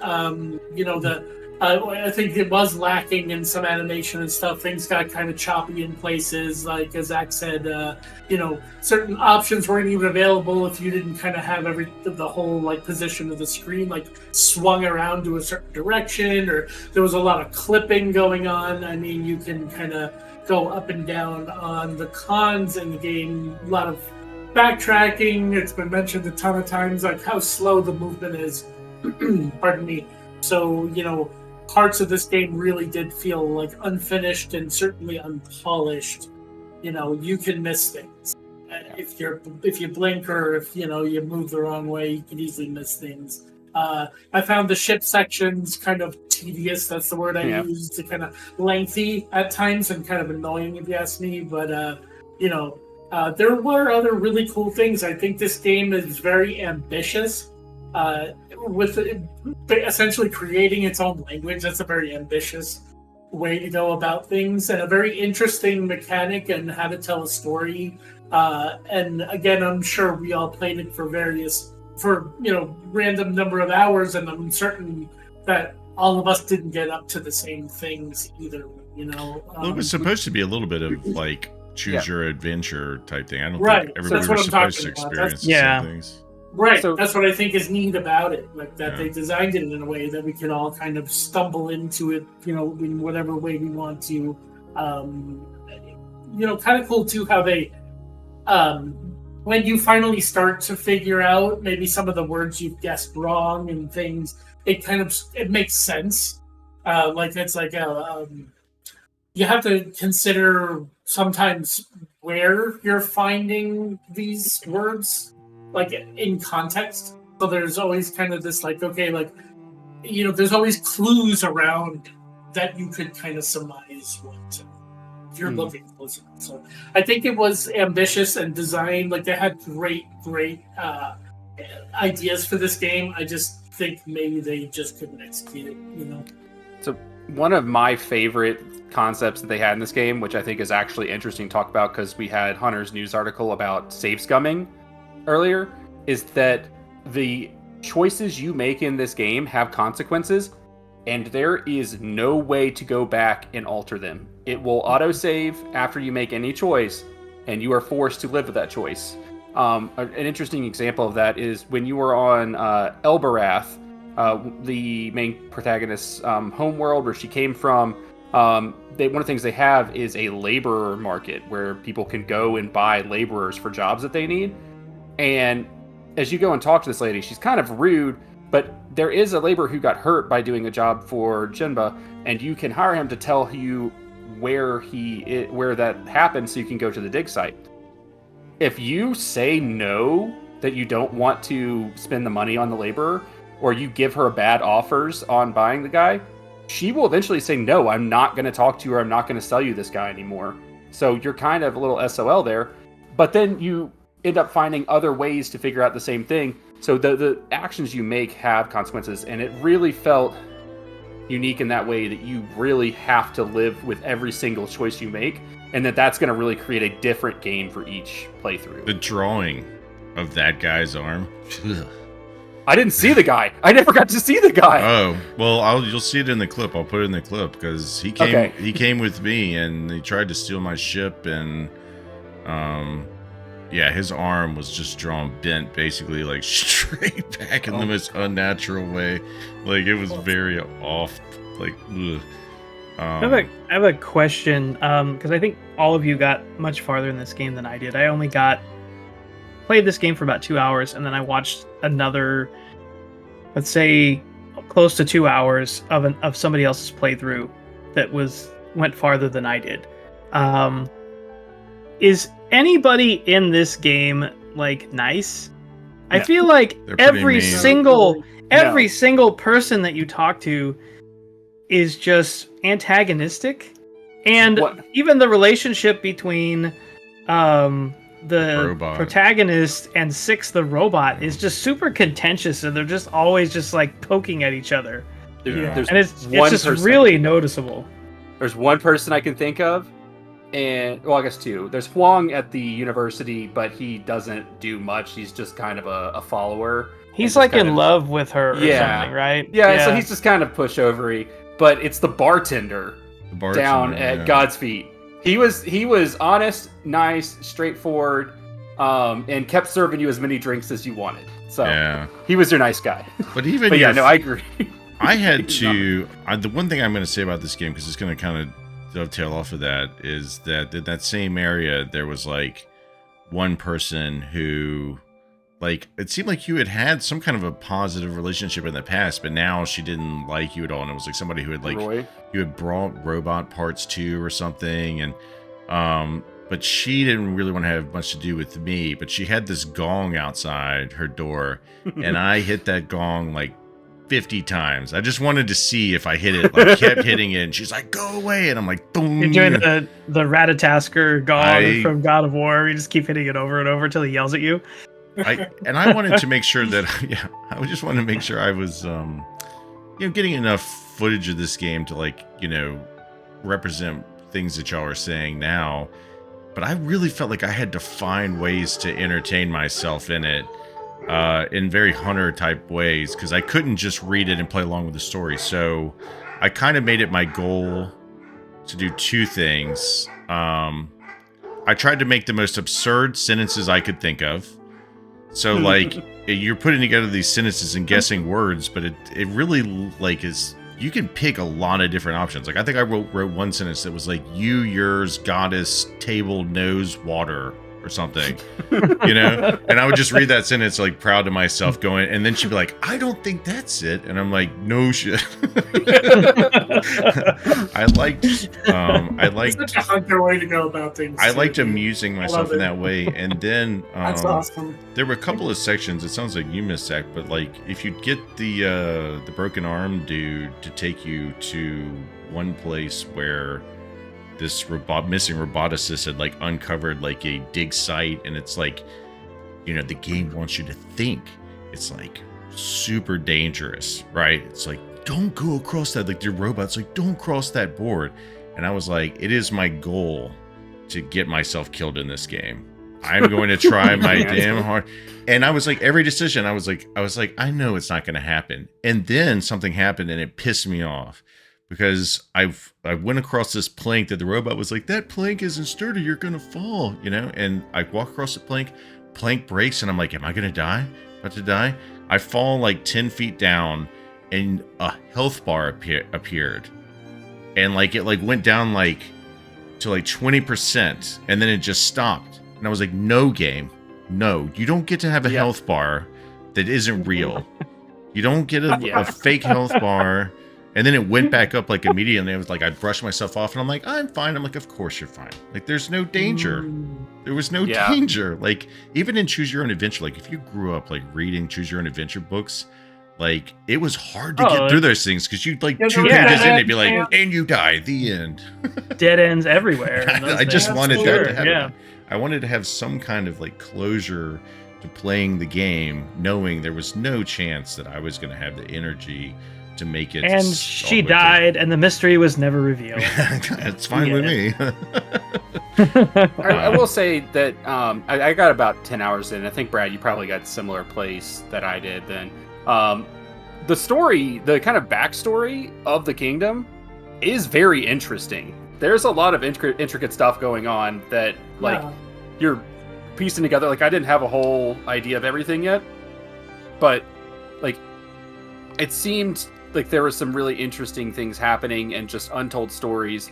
And there's the whole idea of, like, the loop, which was apparently their religion. It's like a reincarnation loop. So everything is everything and everyone has already been and is going to be again, and everything that has happened will happen again. And it's interesting as you're getting through it to realize that like some of that's a little bit true, but it's kind of very, very false also. Like they just made up their own religion to kind of take control of the masses. Mm-hmm. That's interesting. I really think that you can tell that for people who can stay focused on this, like somebody like Dan and and I know he played through it, and other people that can really stay focused in on the story, there is a very interesting story there in this game, like a well-written one that is going to capture the attention of people who, you know, like to do these kind of like visual novel things. So yeah. Go ahead. And if you're interested in the story of the game, but don't necessarily want to drop the 16 hours that Time to Beat says it takes to beat this game, it is a visual novel that you can just read. Or go watch somebody play. I really can't. I really don't think there would be a huge difference between watching somebody play this game and playing it. I actually listened to it almost like a podcast, because there was a guy that was doing a playthrough and he was reading everything as he went. So he was just basically narrating it, and I listened to a good not quite 2 hours that way. That sounds like I should have done that. Check out Heaven's Vault on audio. Yeah, exactly.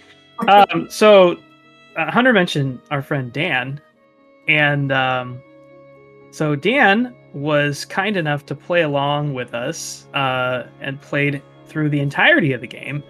Thank you, Dan, for joining us on the journey to Heaven's Vault. But Dan was kind enough to record some of his thoughts, and we thought it would be fun if we shared that with the community. So Hunter's going to tee that up, and we will take a look at that.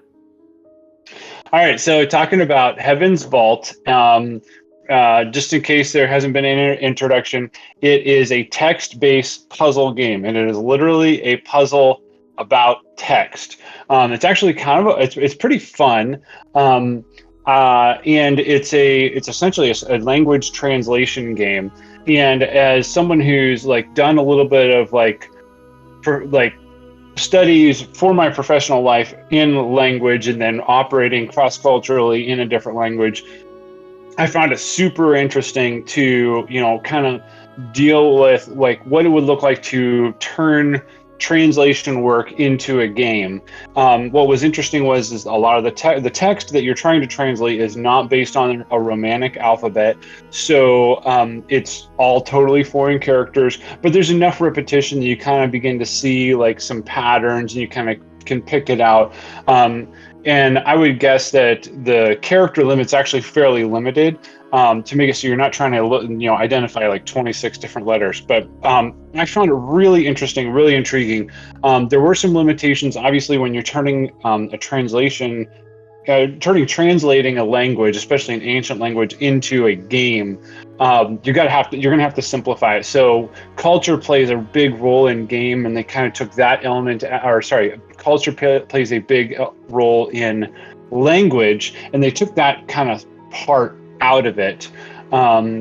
They didn't allow for like cultural barriers. They also simplified it quite a bit so that as you were able to piece together phrases, you were able to identify what words meant more quickly than I think you would have in real life. But that being said, I found it really engaging. Now, there is a little bit of a caveat there. If you're not good with reading quickly, this game is awful because there's very little VO. You have to read a lot of text because the dialogue of the game is all written. There's very little actual flavor. Like there is some audio VO, but it is it's all just flavor. It's not actual, and it moves the plot a little bit, but it's not actually like the game itself. The game itself is all just reading and then attempting to translate a foreign text. And it's pretty interesting.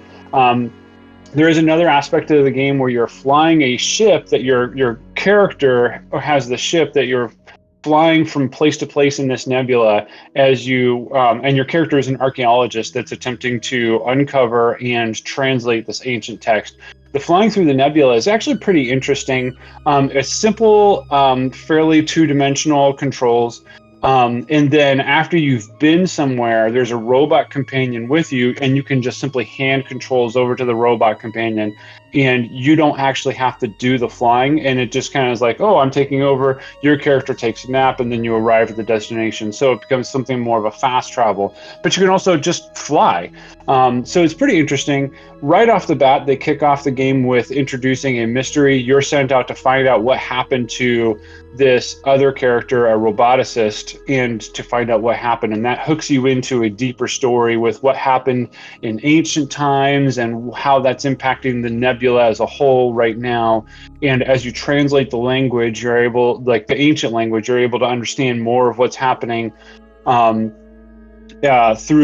the nebula. There's some interesting little bugs here and there, some visual stuff, like there's shadows that cross from two different light sources, but they're kind of a little bit funny. Occasionally there's some bad audio in different places, and there's a lot of forced camera angles, so that makes things a little bit interesting. But generally the game works pretty well, and kind of as intended. Over the course of the game, you have an opportunity to build some relationships with, like on behalf of the main character, with other characters, and it gets to be kind of interesting where that's going. But I feel like the game kind of falls short in payoff with where those relationships actually go. I found it incredibly frustrating when I got to the end credits, finished the game, and I hadn't actually translated every single phrase, because like there was part of me that was like, I got to get absolutely everything translated. And what's interesting is if you start a new game plus, you can actually restart the game knowing what you already know about the ancient language. So you start with your already established known vocabulary, so that as you go into the first sections, you already can automatically translate some of the phrases. And so that's actually pretty interesting, and that's helpful. But it's maybe not quite enough to encourage you to do another 16-hour playthrough. But that's kind of up to you.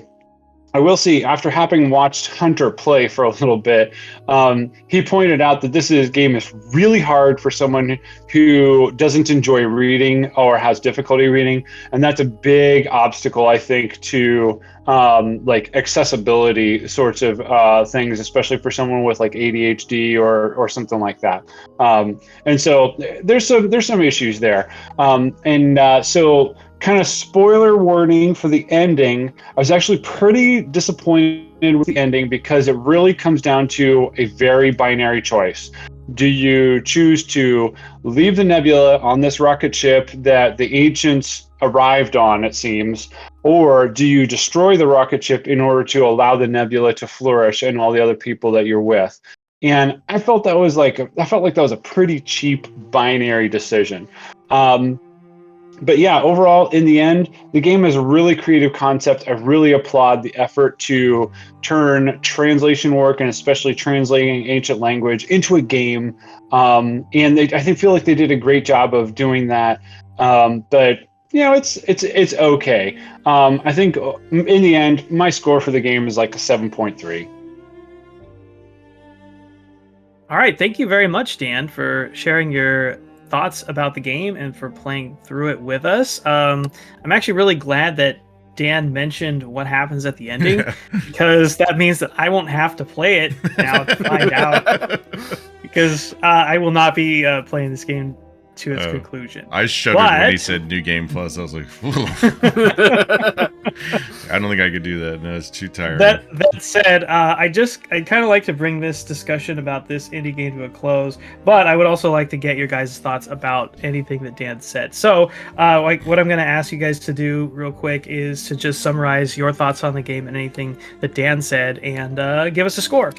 So we'll start with Hunter, then Brad, then Zach, and I'll wrap it up. So, yeah, very briefly, I am so happy Dan played this game because while I recognize that this isn't a game for me, does not mean that I don't recognize that it is a very good game or a good game for other people, and that was certainly Dan. So I'm glad that we played it and introduced it and that Dan played it and enjoyed it.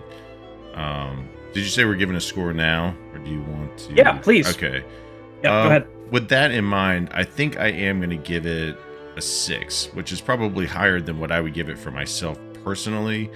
But I'm just recognizing that it's not really the game's fault that I really couldn't get over the hump with some of my own challenges with having to read text like that, and I did still find some things really interesting and enjoyable, and I was able to entertain myself with it, and I absolutely love the amount of work that I think one person put into doing all the hand-drawn animations for all of the characters, which I thought was very impressive. So I'll give it a 6.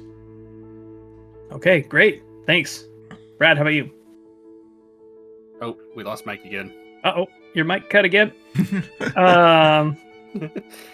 Well, Brad's working on his mic. Why don't we jump over to you, Zach? Yeah. I still have some left in this game. I think that I will finish it. I don't think this is going to be a game that I'm going to go and spend the next 6 hours playing to finish. It'll be probably over the next month or so. I'll play an hour or so at a time just to get through it. I did enjoy this game. I liked the concept of trying to figure out a dead language. Even if I'm not good at speaking other languages, I really enjoyed all of my language classes, so it's got a kind of a soft spot for me there. The art style I thought was absolutely incredible. And since I'm trying to get back into reading more, this is right up my alley. But I will get back to finish it. I think that Dan had a lot of good points also. I'm interested to see kind of where that story and where the rest of the history that I'm missing leads up to get to that final binary choice that he had, even if it is a binary one. But I enjoyed this game. Again, like Hunter was saying, it's not for everybody, but it is for some people. So I'm going to give this one a 7. 7. All right, thank you, Zach. I think Brad's back with us now, so we're going to punt it over to him. Give us your final thoughts on Heaven's Vault. Oh, sorry about that little tech issue, guys. Heaven's Vault. My pedigree is Maniac Mansion. It is Monkey Island. It is Space Quest. I went into this really wanting this to be something that reminded me of being a kid, and I love adventure games. I still play them all the time. I found this one, like I said earlier, very ambitious. A lot of what Dan said is correct. He articulated it in a way that I don't think I could. And I want to thank him a lot for hopping on and doing that too. Very, very cool. I think its flaws outnumber its positive things for me. Again, if I'm gonna judge it up against other adventure games, which I am, it's coming in at a 5.5 for me. 5.5. You listed those games, but no Leisure Suit Larry. It's happened. Called you out. I knew it. Perv. All right. Well, I'll wrap this up really quickly. I think that this game is really unique, and I appreciate what it's trying to do with its kind of language deciphering mechanics and the whole. I don't know that I've come across another game that does archaeology quite as well as this game does, and I think that's exactly what makes indie games awesome, because you're not going to come into some sick-ass AAA shooter and find stuff like this. This is really kind of the spirit of ingenuity, I think, that embodies an indie game.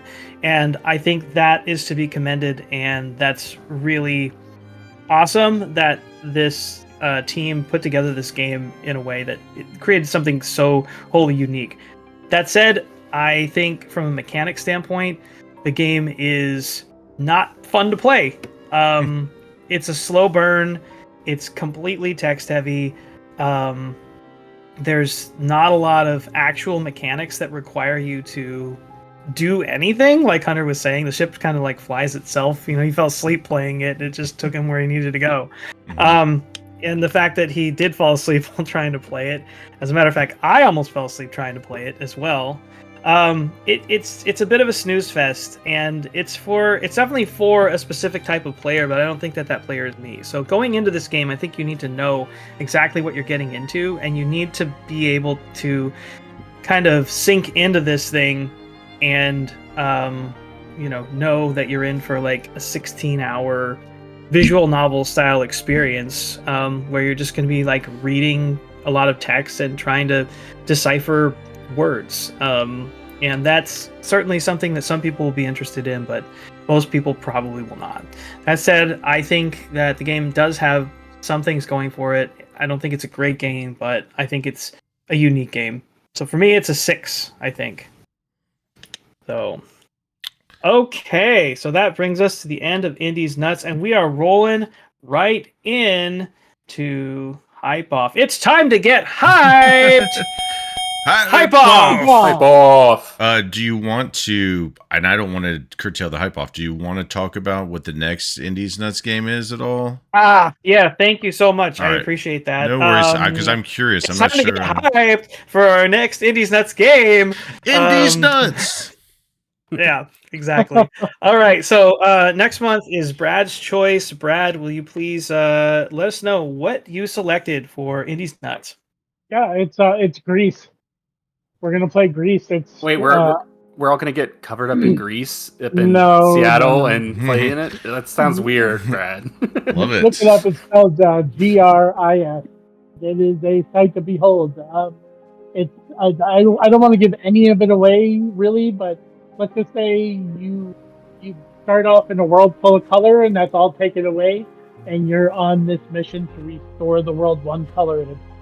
And it's gorgeous, and I can't wait to hear you guys talk. All right, so this is a cool puzzle platformer. It's available on pretty much anything that you want to play it on, Switch, any of the consoles, PC. So take your pick.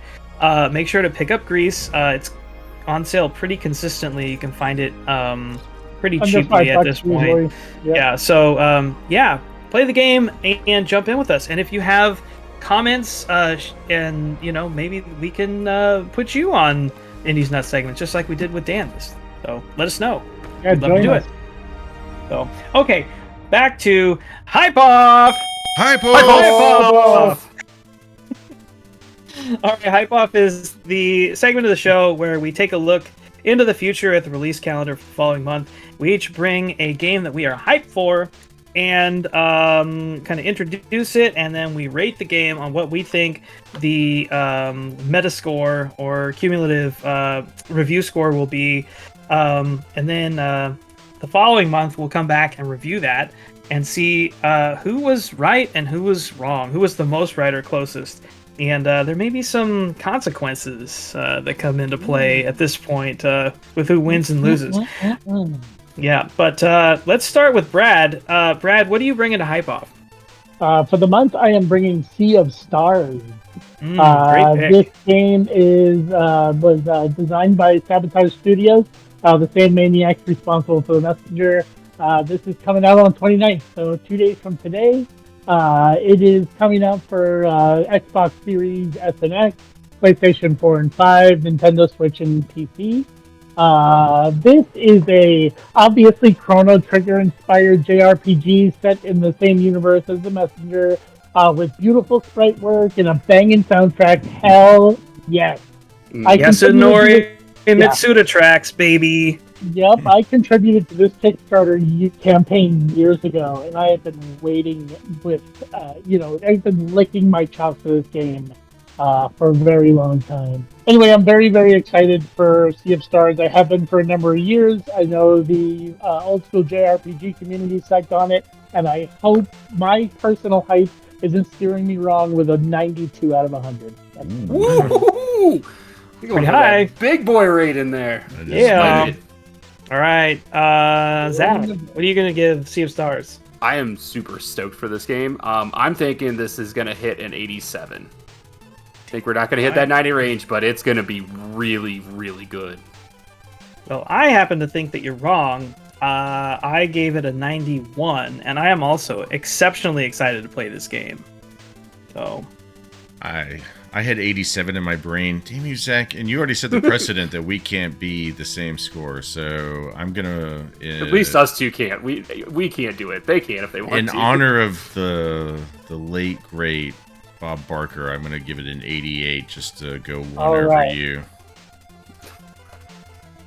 That boy. Oh, Bob Barker. He came as close as he could without going over. Oh, God. Full of dad jokes on this episode. Wah wah. Okay, Hunter, what are you bringing to Hype Off? I'm going to bring in a game that I'm not even sure many people are aware of. Like, it's kind of a smaller game, not made by many people. It's called Starfield. And I haven't heard of it. I think, all right, jokes aside, I think I don't need to describe this game to anybody. Like, everybody knows what this game is. This game... was announced, I feel like I was still a young man when I first heard about this game, and now I am not. But it is almost here, and the last couple of showings have looked extremely promising. It's such a big release that even people are trying to get on stage with Jeff Keighley and annoy him when he's trying to talk about it in the middle of a Starfield thing. And they had a little bit, Digital Foundry was talking about how it was a little bit, the trailers and stuff are a little shaky, but they were actually given the go-ahead to talk at least ahead of the game's release about how, now that they played it, that actually was just in the video and that the game itself doesn't have any of the hiccups or shakiness, that it plays very smoothly. So that's a good sign for it as well. It actually seems like it's, from a Bethesda game, pretty polished. I'm sure there's going to be some weird stuff in there, because it would be disappointing if there wasn't at least some. But it looks pretty dang finished and pretty phenomenal. So I am extremely hyped to get just completely lost in a single player world where I could do essentially whatever I want, fly around planets and just be a naughty little space pirate collecting sandwiches. But how hyped are you? That's really the question. Like if you had to give it a number rating, what would your hype be? I'm gonna give this one a 93. 93. Wow. Okay. Yeah. Brad, what do you think about Starfield? I think it looks really awesome, and I am looking forward to checking it out on Game Pass on my PC. It looks really ambitious, really exciting, but this is a Bethesda game. I think it could go two ways at the same time. I think it's going to get a number of reviews that are just going to knock the shit out of it, and I think it's going to get some reviews that maybe it doesn't deserve. Maybe some people will be a little overhyped. That being said, I'm going to meet the two in the middle. I'm going to guess it's about an 85 out of 100. Okay. Zach, what are you thinking? I'm on the same lines as Brad here. I am not a Bethesda person. I do not really play their games. They're not my normal cup of tea. If this has enough polish to it, I know that people are going to rate this really well. But I know there's a number of reviewers out there like me who that Bethesda game, the Skyrims, the Fallouts, that doesn't scratch an itch for them, and it just will feel kind of bland for a lot of them. I'll give it an 87 because I think it's going to be... They put enough time into this one that I think they're going to go a little bit better, but I don't think this is hitting that 90 range. I think it's just going to be just below that. And I think it's going to be very, very well received, and this has so much hype behind it. People's expectations are sky high, but I just don't see this quite, reaching the peaks of a lot of the releases from the rest of this year, especially now that and you have to rate games on their own merits, right? But especially now that Baldur's Gate 3 has been out, we talked already about people's expectations for JRPGs and kind of where they are going, and if this game has any level of jank or bugs really that people are expecting out of it, then I think it's probably going to bring it down a little bit. So I'm going with an 89. Fair. Okay, moving on to Zach. Zach, what are you bringing to hype off? I got us a little remaster going on here. Maybe a little lesser known of a classic game that I only ever played on the GameCube. We are getting Baten Kaitos 1 and 2 HD remasters coming this next month. I'm sorry, what? Yeah, I feel like I need to Baten translate Kaitos. That like it's some archaeological. I can't. Well, speak. go right ahead. Was that one of the words in Heaven's Vault? Probably was. With that being said, this game it's in the style of your PS2, GameCube era, Xbox 360, even maybe style of JRPG. It feels very similar to Lost Odyssey or to Final Fantasy X as far as how it looks. But its play style is going to be completely different with a card-based battle system, which can end up getting very challenging. Also, the music is absolutely phenomenal. If they keep the same music they had from the first games and they just remaster that to make it even cleaner, I am all for it. I will still go listen to that music when I'm working because it's nice and relaxing and keeps me on an even keel. So, super stoked for this game. It is a little bit lesser known. It is only coming out on the Switch. I'm thinking that it might get a little lower from that, so I'm going to put this at an 83.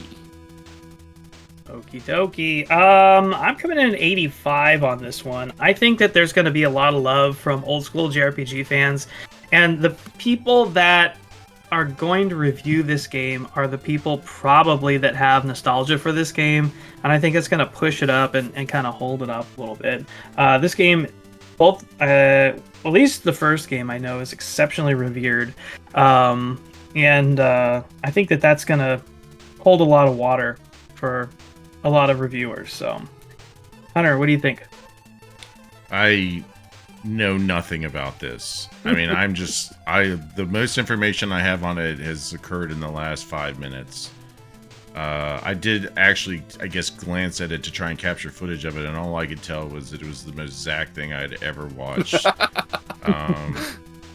And I just don't know. I mean, a lot of times these kind of remasters sometimes get the, didn't age particularly well deduction, but I think for a JRPG that doesn't apply as much because they just love that kind of stuff, that weird art style. So I'm not going to do that, and I'm going to kind of stay around where you guys are and say an 87. It's really just a guess. But. Yeah. All right, Brad, bring us home. Okay, so this is a JRPG out of an era that like I'm very, very familiar with and had no idea these games existed. I did look into them. They do look really cool. So on a personal level, like I'm most likely going to be checking these out. Definitely going on the wish list without question. That's just personally. As far as what I was going to rate it, I have the same number as Zach, 83, written down here. That was my guess. Now, were we not... I'm going to have to change that a little, I guess. No, you don't have to change it. You can It's just me and Hunter that can't be the same score. Yeah. Oh, all right. It's a brother rule. All right, then. Yeah, Instinct was 83 on this, so that's where I'm going to stand. All right. Okay, closing out Hype Off is my pick for September, Lies of P. This is from NeoWiz Games and Round 8 Studios. Releases September 19th for PC, Xbox, and PS5, PS4. So this game is as close to Bloodborne as you can possibly get. It is emulating that vibe hard. We're talking Victorian era city. In this case, you're not necessarily hunting beasts, but mechanical monstrosities. When you slash at them, there's like oil and various fluids flying off of them. This is a sort of reimagining of Pinocchio. So you actually play as Pinocchio. You're an automaton in this city where basically all the robots have gone crazy and started murdering people. And you're running around and, slashing up robots in very Souls-like combat. This game looks sick. If you haven't checked out a trailer for Lies of P and you have any reverence at all for Bloodborne or FromSoft games, give it a look because I think your interest will be piqued. That said, I think this game is going to be held to the lofty aspirations of Bloodborne, which is a modern masterpiece. It's a 10 out of 10. And I don't think that any game can necessarily actually live up to that. I think this game is going to do a really good job in its own right of getting as close as possible to that. But I think people are going to probably tear it down because it's not Bloodborne. That said, I think it's going to get an 84. For me, this is going to score much higher personally, I'm sure. But I'm going with 84. Hunter, what do you think? Maybe the demo of the year. The demo was great. So surprised at how good it felt to play. I love a lot about it. I get nervous anytime a not FromSoft tries to do this formula. And a lot of times there's lack in enemy variety, or it feels repetitious, or there's just some problem with the level design, or like something's just too hard for people, and that makes me nervous. It's not gonna like score where I want it to be as well. I think I'm gonna put it at a 78, and I hope I'm wrong. I hope you're wrong too. Yeah. All right, Brad. Agree with Hunter there. That demo was phenomenal. This game looks sick. I loved how it felt. I'm with Wes. It's going to be it's going to be held up against Bloodborne. If Bloodborne's 100, Lies of P is an 85. 85. I respect it. I got high hopes here. I got real high hopes. I did not get to play the demo, but I did get to watch people playing it. And everything that I saw was hitting those itches that Bloodborne and good like FromSoft, even FromSoft, like other creators that try and do it, like Mortal Shell, it hit those same notes. And I think this is gonna be a hit. I think we're gonna see an 89 here. Ooh, man, I sure hope you're right. That would be man. Awesome. That would be awesome. All right, so that's our Hype Off picks and all of our scores. Hunter will get those recorded for us, and we will see how things fall out next month on the podcast. It should be noted that Sea of Stars will probably drop the same day that this podcast airs, so the scores will be up pretty much right away. But at the time of this recording, we did not know what they were, so we were able to include it. So good disclaimer, Wes. Yeah.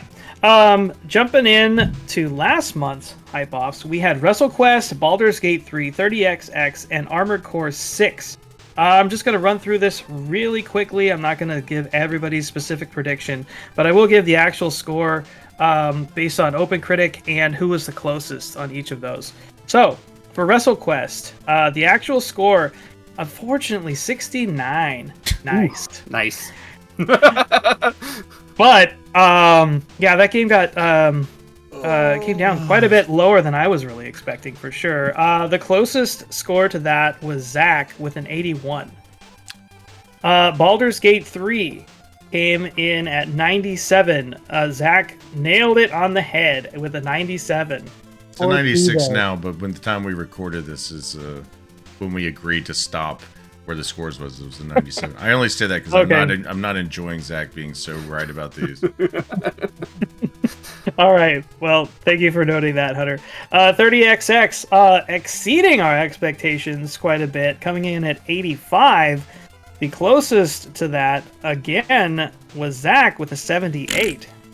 Destroying it. Just destroying it. And the final game, Armored Core 6, the actual score, 85. The closest was actually Hunter for that one, with an 84. Silver lining.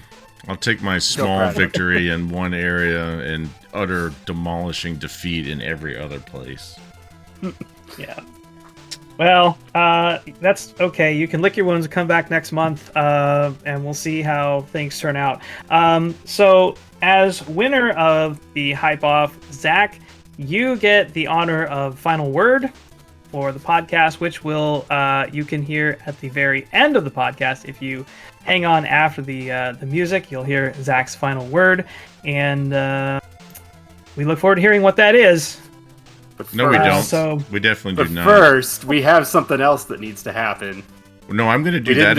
We didn't disclaim who the loser was. Yeah, so we did say that there might be some consequences for getting the lowest score for Hype Off. And that might also be something that you will find out about if you hang on until the final word.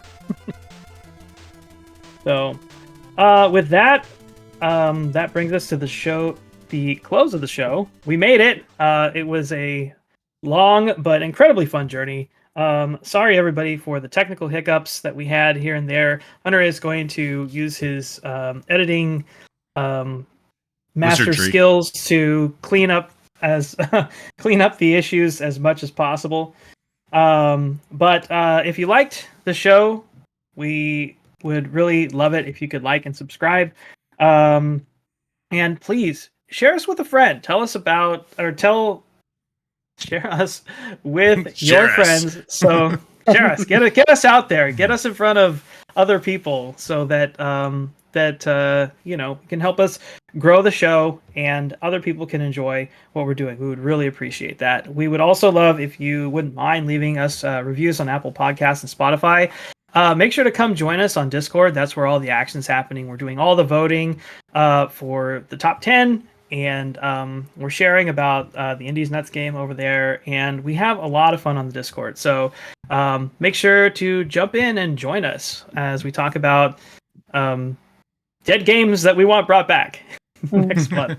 We would love to have you participate with us. And also remember to check out the Great Game Debate Podcast, our main show. They have some interesting topics that they've been debating in the last couple of weeks. They've had some pretty sassy debates with their latest guests. It's definitely a fun listen.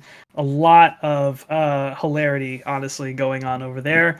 And lastly, we want to give a huge thank you to our Patreon shout-out members, Pucho and Dan Giesland. Thank you guys so much for the support. You can also support us monetarily if you like over at Patreon. Just look for the Great Game Debate, and we would really appreciate any support you can give. If you can't give anything, no problem. We just appreciate the listens, and we appreciate you guys interacting with us and making the show happen. We can't do this show without you guys, the listeners and the community. It's literally the basis of the show. We can't do it without you. If we don't, we can't do it top 10. So you're the backbone of the show. So thank you all, and we appreciate the hell out of it. Yeah, absolutely. Really. So until next time, thanks for listening. Happy gaming. Bye. Bye. Bye, everyone.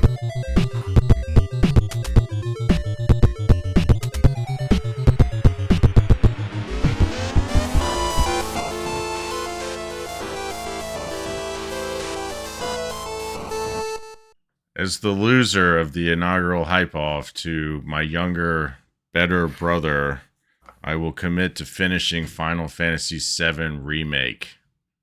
All right, for my final word, I just want to say thank you to everyone who has done all their votes and everyone who is on the podcast with me. This has been a great adventure, and they've done a lot of work to make this come together. I really appreciate that.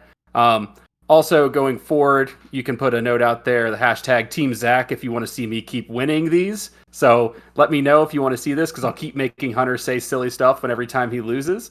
Otherwise, thank y'all for coming by. And for those we'll see at PAX, I can't wait to meet all of y'all. It's been 4 years since I joined this community, and that's a dream come true to really get together with all of you. Thank y'all. Have a good day.